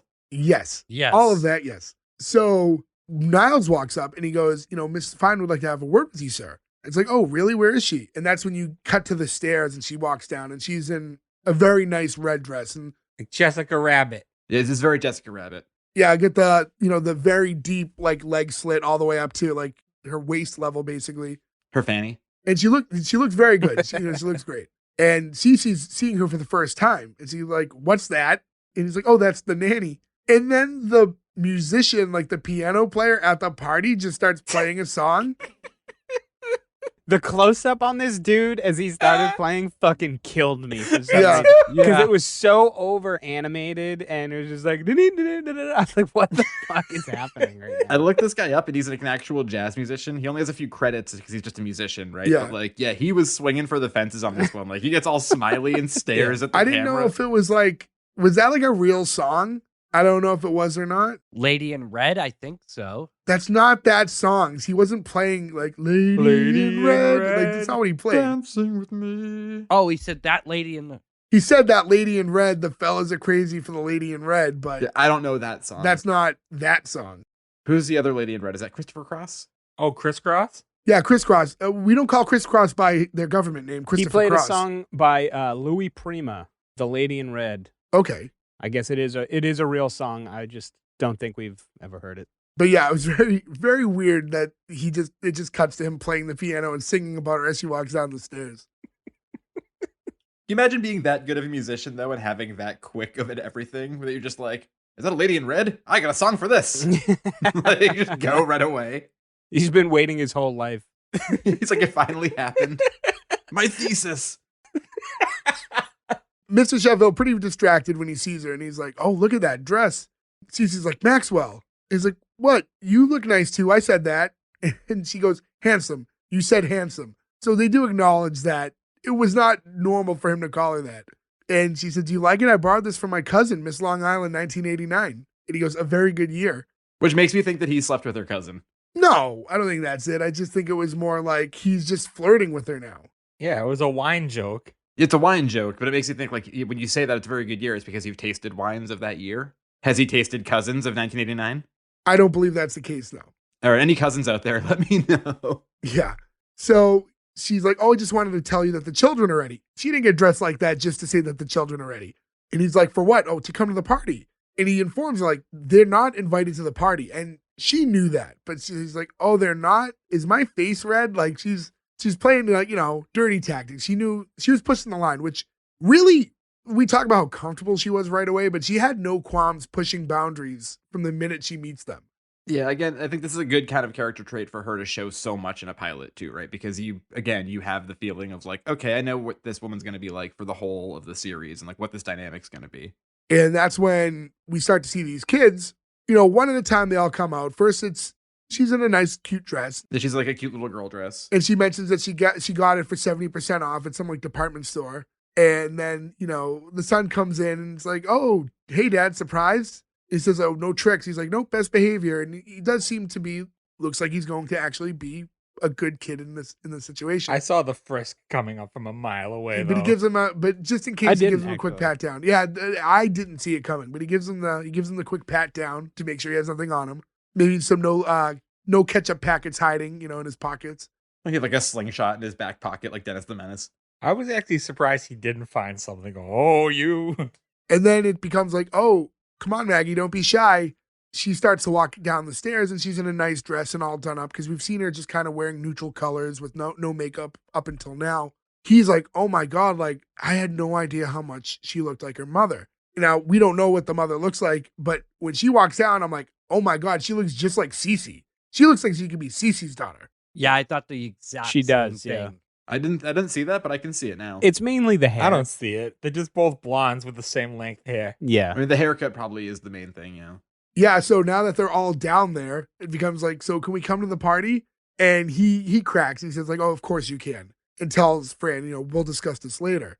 So now Mr. Sheffield steps up and he's addressing the entire party. And he's like, friends, can I have your attention, please? And he says, before I tell you about my latest production, I'd like to introduce you three to the greatest productions of my life, my dear children. My reproductions. Ah.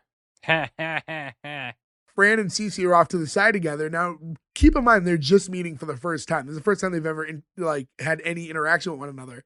And Fran says to Cece, like, oh, isn't this sweet? Couldn't you just drop dead? And Cece goes, I don't know, could you? You can tell she's very jealous. As soon as she sees her, sees how she looks, and very nervous that Fran's there to take Sheffield away from her. I get it, though. She put in that some time and work. Yeah. Right now she sees the beautiful nanny coming to swipe it all away. She should have worn a red dress. She didn't think she had competition. She just wanted to look handsome for the party. Well, he wasn't, the musician wasn't singing that handsome lady in the corner. That handsome lady sitting over there. I feel like that should be a blues song now. And I like that. So they're going to take a quick picture. Maxwell's like, I think you've done enough. And he's trying to like, okay, I wanted to address them, but let's move on. But as this is happening, one of the potential wealthy people there was like, oh, here you go. Like, love the family, and hands him a check. So now he's like seeing in his head, like, oh, wait, having my kids around might help me monetize the situation. I might be able to cash in on this a little bit. So now it becomes like, oh, smile everyone. And they take the quick picture. Cece's telling Fran, like, you might want to keep a low profile. You're a little out of your element here. And she goes, oh, don't worry about me. I've been in my share of affairs. My Uncle Jack threw a weekend bar mitzvah with a Star Trek theme that they're still talking about. That's oddly specific. In my head, she's in full Klingon gear. Like, Nodbach. I was going to say, he's the first one to say it. It was the only obvious joke that was going to happen. What did we decide? What did we find out it actually meant? Like, I am so alone. I am so alone. Yeah, just the even more crushing definition.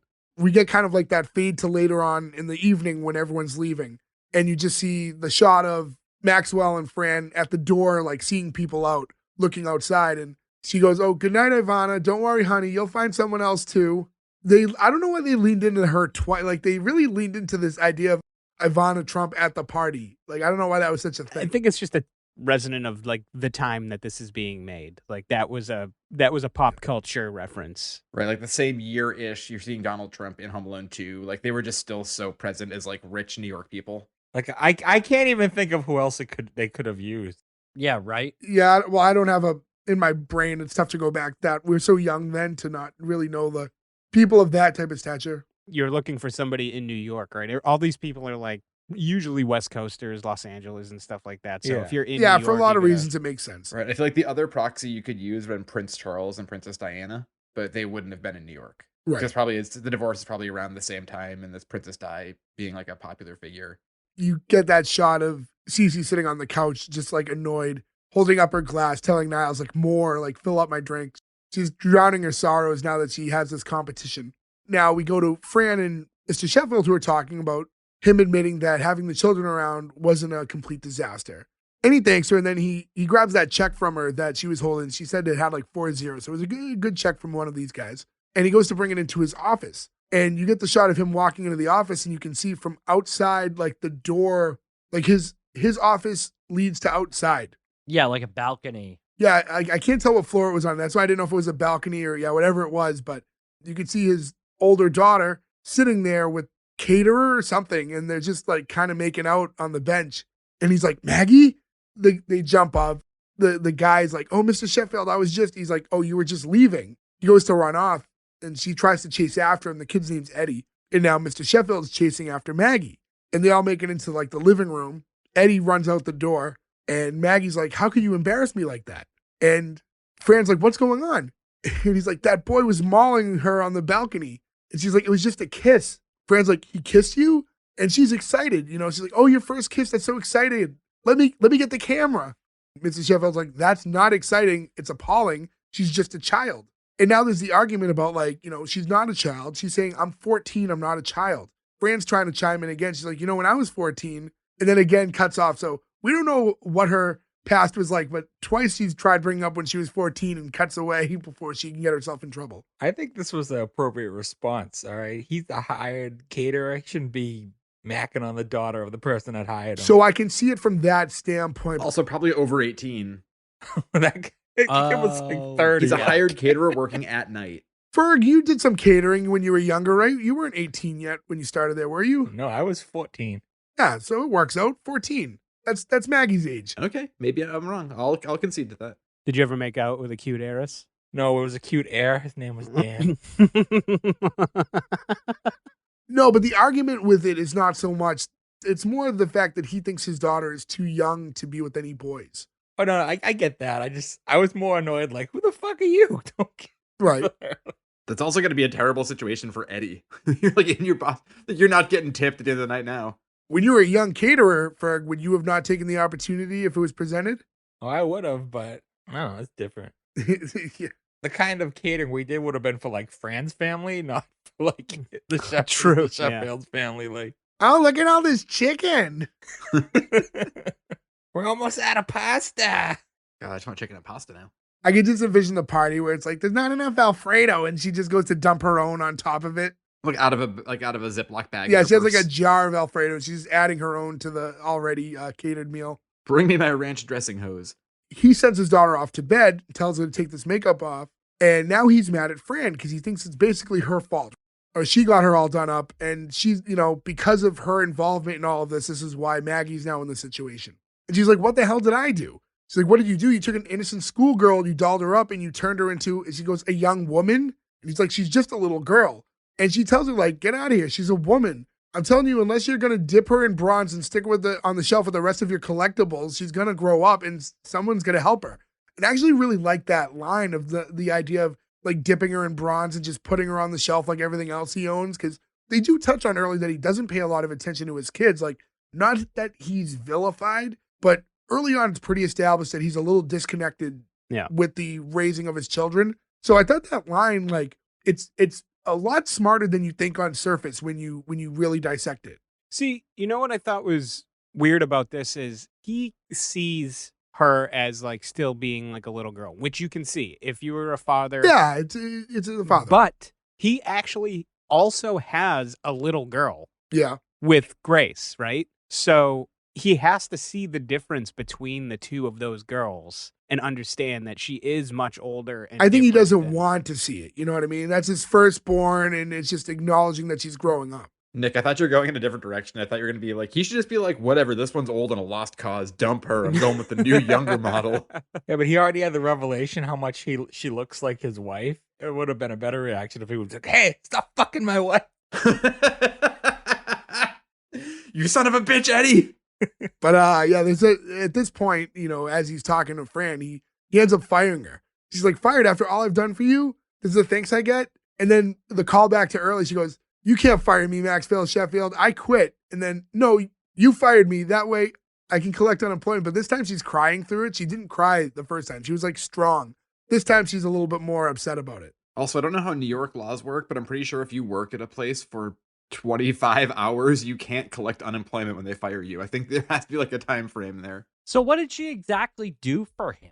She took the kids out, she bought them dresses, and she brought them to a party that they weren't invited to. Like, she hasn't really done a whole lot. Well, she watched the kids during that whole day, which I think is the nanny's job, is to watch them. Yeah, because like Gracie's not old enough to watch herself. You know what I mean? The other kids, The boy's not. if Maggie's 14, then yeah, even the boy's a little too young to watch himself. Maybe be okay. If he's like 12 or so, he's probably okay, but he's right on that cusp. But yeah, if they're 12 and 14, that's fine, but the little girl, no way. No, they state that he's 10. Oh, do they? Actually, when he's looking under the dress. Yeah, when he's under the dress, yeah. I thought he was a little older just because of the way he acts. He probably actually is. That's why. But... And that. He was probably is older too. He was too articulate to be 10 in real life. Yeah, so it ends on that scene. And then next we have Maxwell in his office alone. He's looking at I couldn't tell what he's like looking at. I thought it was like a picture or something, but you can't really see. Well, we should have also mentioned that Cece's loving all this throughout it. Oh, all, yeah. too, Yeah, like... she was. She was eating that all up. Oddly enough, by the way, he was actually 14. Oh, was he? Yeah. And playing 10. Wow. Yeah, that's a big age disparity. See, it's tough to like, even if you're not like if puberty didn't like quite hit you yet, 14 and 10, like it's just, that's a big difference in age. It's noticeable. That's tough when puberty does hit you. What's her name? The oldest was actually 20. Okay. She did look a little old to play a 14-year-old. I mean, 6-year gap. That's a little wild as far as casting goes. 14 to 20 is extravagant. Yeah. When you think about like, look at yourself when you were 14 versus 20. That's a big jump. And for a show to go like 6 or 7 years like this, that starts to show by the end, I'm imagining. Oh, yeah. So when Mr. Sheffield's sitting there, Niles walks in and he says, I drove Miss Babcock home. That's Cece's, Miss Babcock, and called Betty Ford. They're going to pick her up in the morning. It's classic drunk joke. Good joke, yeah. That was a good one, yeah. He's basically saying that Cece has a substance problem. And he says, I know she didn't get a chance to eat, sir. I thought you might be a bit peckish.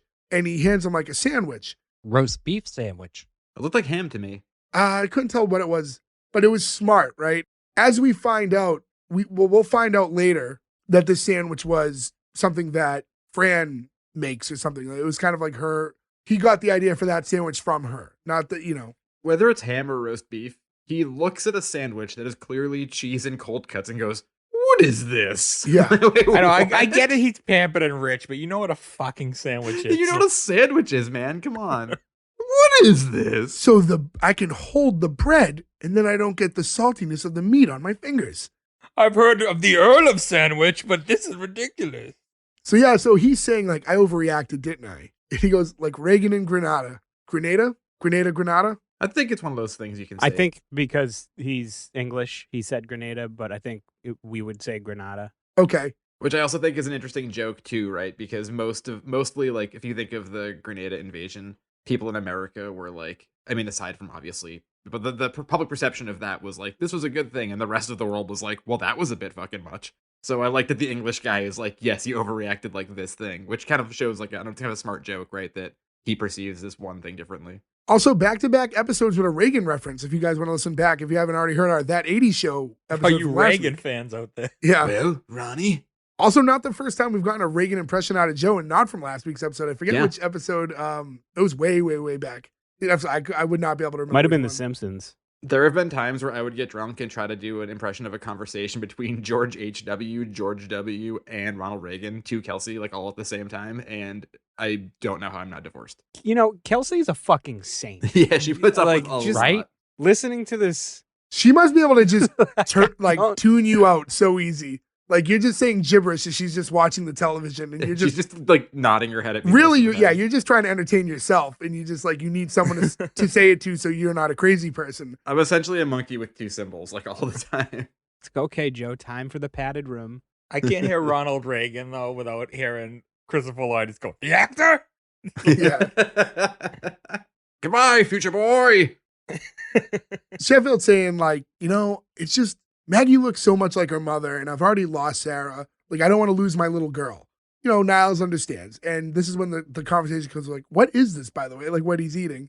Niles says, I believe Miss Fine calls it a light nosh.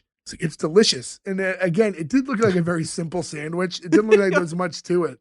This cold cuts and cheese on bread is delicious. I thought about that too. It's kind of like Mr. Sheffield definitely eats top of the line all the time, right? So it's like giving somebody like that, like a McDonald's cheeseburger. It objectively tastes amazing, but they never really have it. So they have like, no. So something like this that's simple, salty, and delicious. But was he probably born not. rich? Like, or did he become rich with success? Either way, it's been a while, right? Yeah. Probably also not a sandwich like one of us would make. It's probably like Nick just said, top of the line ingredients in said sandwich. So Oh, I'm sorry. I didn't know you were accusing me of making shitty sandwiches. we always talk about how shitty your sandwich is when you're not around. I'm sorry. Yeah, I hate to be the bearer of bad news. Like, oh, fuck. Jade's having everyone over. He's going to make sandwiches again. No. Oh, no. Hey, guys, I made everyone sandwiches. Anyone want a bite of one of my sandwiches? And we all just got to tough it out and pretend Yeah. like we like him. This is great, Jay. Wow, Jay. Yeah. So when he acknowledges that it was her that created that sandwich or whatever it was, however, he injected her in the conversation. He goes, oh, Miss Fine, huh? It's like, yep. And Niles goes, just what you needed. And he says, Niles, we're not talking about the sandwich, are you? No, sir, not the sandwich. So we cut to, Gotta be one hell of a sandwich, though, that he takes a bite of the sandwich and he's like, you know what? I should go unfire that woman. And I should go all the way to her house and find her. must be a good fucking I've sandwich. been saying it for years. You got to live your life one sandwich at a time. So we cut to Fran, who's now at her mother's house, her parents' house, where she lives, right? So she's back home. She's back living. Back in Flushing. She's laying on the couch, and it is like they set up the scene, the plastic on the couch and everything. The really gaudy furniture. They do a really good job of setting this up, and it's tough to explain the family completely, but they're so relatable, and I don't know, I know people just like that. So I thought they did a really good job with those characters. Yeah, it was almost spot on. We all have like half our family, one side or the other, has something like this. It's like, Yes, Jay, exactly. it's very Brandywine chic in there. Like for the old Italian And if you family. think when I grew up, my grandparents didn't have plastic on their couch in the living room, like it was like a forbidden area to sit. The only reason my grandmother didn't have plastic on her couch was because she did not let us sit on it, so it didn't Yeah. matter. It didn't matter. You were never, you knew not to go on it. Yeah, there was plastic on the couch and you still couldn't sit on it. And then it would be the holiday season and we'd all be over my grandparents and like other people were sitting on the couch and we're like, It just feels uncomfortable. Do they know that they're not supposed to be there? well, we would get to, we would have like family at my family dinner at my grandparents like almost every Sunday. We were that family. And then when you see like other cousins and uncles and aunts and people show up that are never there that just get to sit there and you're like, why the fuck aren't they telling them they can't sit there? Like all year I'm here. I don't get to sit on this couch. And all of a sudden, like it's a special day that they can sit on it. Yeah. Because their company, you're just a piece of shit from the family. Right. But yeah, Fran's sitting on the plastic couch and the mother walks up and she goes, Fran, you need a Malamar? Which was like such a weird like thing to select, but perfect, right? Malamar is yeah. perfect. Yeah. I love when people reference candy in movies and TV shows, and it's just not what you think. Like in Beetlejuice, when he tries to lure the fly with a Zagnut bar. What is a Malamar? Is that like the marshmallow one? Yeah, it's kind of Yeah. almost like, in a way, it's kind of like a dry cookie that's a s'more, in a way. What are those Mars bars are like that, right? That's more of a candy bar, though. Sky bar? I forget there's a similar. Sky Bar is the one that has like 4 different things in it. There's like strawberry, chocolate, vanilla. Yeah, yeah. And Mars bars are very simple, but these are more a cookie. This is more like you put a plate of these out when you have people over for coffee. Right, yeah. Graham style cookie base topped with marshmallow coated in chocolate. Told you, s'mores.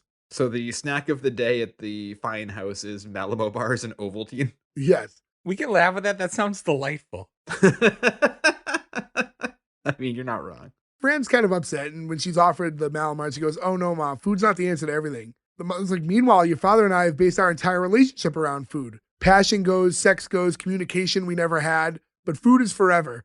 And you just hear, Morty, you want another Malamar? Morty. It's a weird it's like, so it's, I'm guessing after dinner. It's just fun to say. Malamar. That's the thing. Just inherently just saying Malamar is funny. So it But works. like another one, like she's been feeding them to him all day. Like, I want to know what time it is. This is a weird, Right. like, I don't think of candy as like a midday snack, you know? This is also in a more normal world where like you offer someone one or two and not just like someone like myself who's just going to savagely eat the whole thing of them while I'm watching a program. So A program. Leave me alone. I'm watching my programs and eating my Malamar. Yeah, you saying program sounds like someone that would eat Malamar now. Yeah.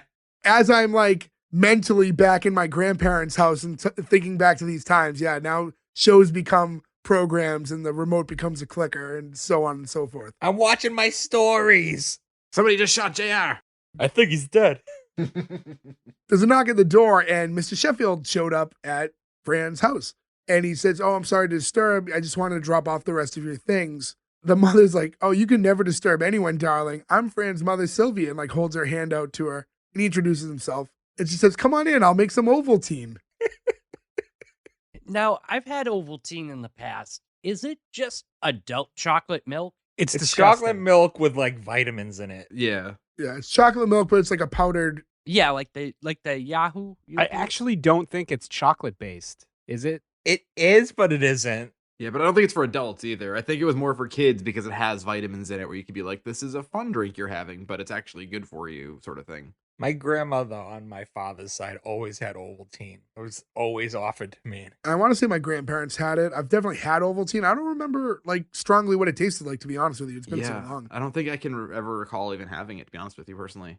I recall it tasting like if you got a hot chocolate and made it cold. I always thought Yeah. of it, if I'm remembering, I think it was just like chocolate milk, but it was like, oh, I don't like this brand of chocolate milk. Like that's how my brain processed it as a kid. Like the chocolate milk you get at school as a kid where you're like, this doesn't taste like if I was to buy like a Nesquik. This tastes oddly not enjoyable. Well, actually, when I loved Yoo-Hoo, which we had just established wasn't actually chocolate milk. Chocolate And drink. then I also like, there was a gallon of like Choco drink. Yeah, like that big gallon of fake chocolate milk that was like delicious, but that's deep into my childhood. That's 30 years ago. So, in Switzerland, Ovaltine doesn't have sugar in it, Hmm. but it does have actual cocoa powder and egg. So it's gross. Ew. No, it ew. probably tastes a lot better.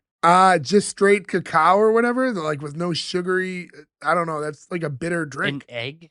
It's spelled differently too. It's called ovomaltine, but it is Ovaltine. I had to look it up because it lists the ingredients, and next to some of them it says except in Switzerland. So I had to look up the Swiss version of Ovaltine, and I still am left with some questions. Interesting. Well, they take their chocolate serious there. Yeah, Swiss chocolate is a big Yep. deal, so Probably delicious there. I'm sure it's actually probably, I'd like to try Swiss Ovaltine now. Plane trip. We take a play trip to such a cultured place like Switzerland, and all we do there is get a glass of Ovaltine and go, yep, better, and then right back on the plane. Yeah. Catch the red eye home. Never leave the airport. Huh. Okay. All right. Bye. But we don't have American Ovaltine, so we don't have anything to even compare it to. But yeah, just to keep it going. He's like, oh, I can't. I'm sorry. There's already a mob in front of my car out front. I really need to get out of here because he showed up in a limo. And Brad's like, oh, I'll take care of that. And she just screams out the window like, get away from that limo. Nobody died. There's no vacancies. She lives in a rent-controlled apartment in New York, so people are just dying to get into that building. And they have a conversation. They kick the mother out. Well, she kicks her mother out. They have a quick conversation, and it's basically like, how's things going? Like, how's Maggie? It's like, oh, well, she's not speaking to me, but Brighton said that she's fine. And she's like, Brighton? It's like, yeah, he's been surprisingly attentive to her. Like, wouldn't tell me why. Just kept saying something about me getting old and where I'd live. So, one of the many callbacks. Numerous. And then he eventually says, I'm sorry things didn't work out. Fran's like, oh, I get it. If I was you and I hired me, he's like, wait, no, I'd be thrilled. Who am I kidding? And he says, well, no, but that's the thing. You're not me. And you're not like anyone I've ever met, which, isn't a bad thing necessarily, but maybe we need to respect each other's differences and we could give it another go. And she's like, wait, are you asking me to come back? He's like, so it seems like he doesn't even seem like he was aware that he was going to do that, right? He showed up because he wanted to talk to her. I don't know if he went in knowing that he was going to try to hire her back, but he was definitely drawn to No, he was going to. her. Okay. It's a different opinion there. Yeah. No, he was going to hire her. I mean, I think that he went over there with the intention of hiring her. I don't think he would have gone all the way over there. He seems like he's kind of impersonal. If he was just going to say, I'm sorry, he would have sent a note or something. Yeah, it was like the equivalent of like leaving your shit at somebody's house, and then that's your excuse to it's getting your foot in the door. So he was under the guise of returning her shit. I felt like he at least needed closure or to apologize. I don't know if he was necessarily going to hire her back or if that was the plan, but who's to say? That's all free to interpret. No, if that wasn't the plan, that whole conversation with Niles earlier wouldn't make sense. Yeah, true. She takes it a little far though, right? Because after he says like, yeah, I guess I am asking you to come back, she goes, so what you're really saying is you feel terrible about the whole damn thing, and if you could, you'd get down on your hands and knees and apologize? She is really comfortable with him really early, huh? Yeah, that's a little bit too much. But I feel like she's like that with everybody, so this doesn't make it weird for her. You know what I mean? It's not like she's acting out of like context just to him. I feel like she's like this with everybody in her life. And then he's like, Miss Fine, and she goes, apology accepted. Ma, pack my things. He wants me back. And then you just see the mom pop out, like, smile, has a camera. Like, Fran is definitely her mother's daughter. So now the mother's out there with the camera too. And that's how the episode concludes. I love her big smile for the picture too. Yeah. It's infectious. I like too that they show the picture and then the lip kiss thing goes on top of it as well. Yeah. Yeah. Very 90s. Yeah, a good effect. So yeah, it's the conclusion of the episode. Anything you guys want to bring up about the nanny? Otherwise, like any like notes or anything that we didn't cover? Not me. Ha ha ha ha. I think we had a pretty good dive into it. I think we can go ahead.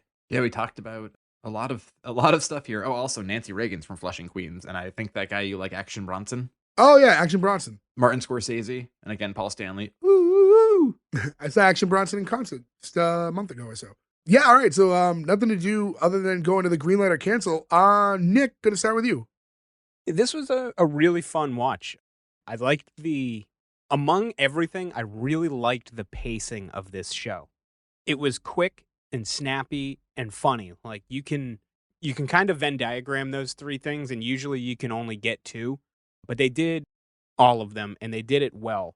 We discussed the child actors. They were all really good. The adult actors were obviously good. I love Niles. Niles made me laugh a few times. Fran, obviously, a home run. I mean, it sounds like this was written for her, so it all makes sense. The best thing about this, though, is like just the perspective is a little different than your run-of-the-mill family sitcom. Obviously, it's a family sitcom, but she's not part of the family yet, necessarily. She's coming in new. It's almost sort of like, we talked about Who's the Boss, where he comes in. Even like stuff like Fresh Prince, like he just kind of shows up and is injected into this family. And you just kind of get to know the rest of the family along with the main character, which I do like. It's definitely a green light. I wanted to keep watching, which is most of our main driving reasons to give a green light. And I was glad to see it. It's not a show that I would have thought to watch again, but because of the podcast, obviously I did. And I'm glad I did. So it is an easy green light. Gordo. I mean, it's a green light for sure. It's a slam dunk green light. I'm sitting here trying to think about parts of the show that I believe that I'm trying to be critical about, and there's nothing there. Like, this is just a slam dunk front to back. I enjoyed it. When I first watched these episodes, I always checked the minutes, like how long the show's gonna last. And this was 24 minutes. And it did not feel like 24 minutes to me at all once it got up and running. I got nothing bad to say about it. Green light for me. Ferg. Just want to say I downloaded Tubi to watch this, so I went in a little bitter. Shout out to Frank Thomas. It's on HBO Max. Was it? Yeah, it is the whole series. That's where I watched it. Well, the Google Drive wouldn't work for me. I've been having problems with it lately. But anyway, it's so nice to finally see Country Comfort done right. Yeah. Where they did every aspect of this show wrong. This nailed every aspect. The acting was good. It was funny. It had that like dark sense of humor, but it was also wholesome. Which I don't know how you do that, but they did. Yeah, I literally have nothing bad to say about this show. I enjoyed it. Like Nick said, I never thought to ever go back and watch The Nanny. and I think I might finish it. I'm gonna go back and watch the rest on Tubi. Well, maybe now HBO Max now that I know it's there. But yeah, green light from Ferg. Joe. Yeah, so I think one of the big things that Nick said is the pacing, right? I think there's a few episodes we've talked about before where, like, I forget what they say, like, if you do something X amount of hours, you become an expert. I feel like at some point we will all be sitcom pilot experts, and that's useless. But this is what I sort of consider a sitcom, like a pilot's pilot, right? It establishes everything it needs to, it has good pacing, you know where everything's going, but in a good way. It doesn't drag on. It introduces everybody. It solves your issue by the end of the episode. Does it all in 24 minutes. You get some laughs and you get out. I think that's exactly what I want in a pilot like this. Gordo mentioned the time, and I take pretty extensive notes and I write them by hand. So I really track the time in an episode sometimes. When I see 24 minutes, I'm usually like, oh, this is going to be tough. Did not feel that way with this one. Breezed through it. Will continue watching it for sure. And also, I just thought of one other weird thing about Mr. Nanny. The villain in Mr. Nanny is David Johansen, who I want to say this same year is also in Car 54, Where Are You? With Fran Drescher. There's a weird Venn diagram of Mr. Nanny and the Nanny that I'm gonna have like the red string across my wall. I was just about to say the exact same thing. You're gonna have the board with like all the string on the push Yeah. pins and So as I descend into madness, it is a green light. yeah, I'm obviously going the same way the rest of you guys. I don't have a lot to say about it other than, what you guys have pretty much covered. The acting was really well. It was a nice, simple story. Just you had a good opportunity to meet everybody. It was fun. They found a way to make jokes about child suicide and loneliness and widows and anatomically correct mannequins in a way that you don't catch it all. There's a lot of dark references and a very upbeat show. But yeah, it was just a good time. It was an easy to watch thing. And I like that, for a show like this, they actually introduced a lot of characters and gave them all plenty of room to breathe and personality. And despite the fact that Fran's kind of in the forefront at all times, you meet the three kids, the butler, Mr. Sheffield, Cece, the mother, her friend. You get a little bit of all these different people, but you know their characters and they're all very well established right on episode 1. And there's a lot of great chemistry. They just did a good job of casting and everybody really meshes in right away. It doesn't feel unnatural at all. And it's kind of surprising to see that it's the first episode with how polished all of the acting is. But yeah, so that's 5 out of 5. Guys, The Nanny, congratulations. You live on episode 2 with us. Not a surprise. Very solid 5 out of 5 too. Yeah, I kind of went into it thinking that it probably could because I just remember liking the show, but as soon as I watched the episode, I was like, oh, this is definitely getting a 5 out of 5. If anyone's going to say no, maybe Gordo.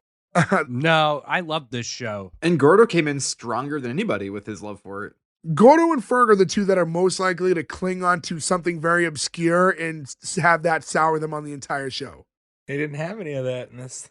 It didn't have any. No, but you guys are the wild cards who one little thing can take you away from an episode sometimes. You've canceled shit for one thing. Don't pretend Yeah. it's just us. I mean, a lot of the times that I cancel stuff, it's because it feels long. Yeah. You look at the show length and you go, ah, fuck. Like Joe said, 24 minutes is like, that's a long sitcom, and there wasn't breaks. It's only 2 more minutes than a standard sitcom goes, but yeah, no, I noticed that too when I opened it up. It's funny you mentioned that, Gordo, actually, because I do the same. I think we all do it. Like, we see how much is left because it does feel like a chore depending on the show. I did it, but for the opposite reason. I kind of wanted a little more out of this one. Like, do I Same. have 10 more minutes? Yeah. Do I have, 5 more minutes? I wouldn't have minded it to go a little longer because it was just enjoyable. This was a tough one to not watch the next episode. Not for me, because we had to start recording as soon as I was done, but yeah. But no, guys, again, congratulations to The Nanny. 5 out of 5. Great pilot episode. And the only other thing actually I did want to bring up that I forgot was the episode's called The Nanny. I think it's the first time that the episode was titled after the show. Instead of just calling it pilot, they called the episode The Nanny, which I thought was very unique. I never saw Said that. pilot on Tubi. Well, Tubi's some fucking terrible, Don't you discount dare app. disparage the good name of Tubi, which right now is also streaming the movie Car 54, Where Are You? I just Oh, looked it thank up, and I'll be God. Don't watching make that me in bed send tonight. Frank Thomas after you, Chad. Oh, sounds like someone signed up for the Fran pack. But yeah, no, guys, again, Just go to S1E1.com. That's where you can find all the links where you can listen to us. That has all of our social medias. So be sure to give us a follow there. Instagram, Twitter, Facebook. We have playlists on Tubi available. But guys, yeah, go to Visit us at S1E1 Pod. frank.thomas.com.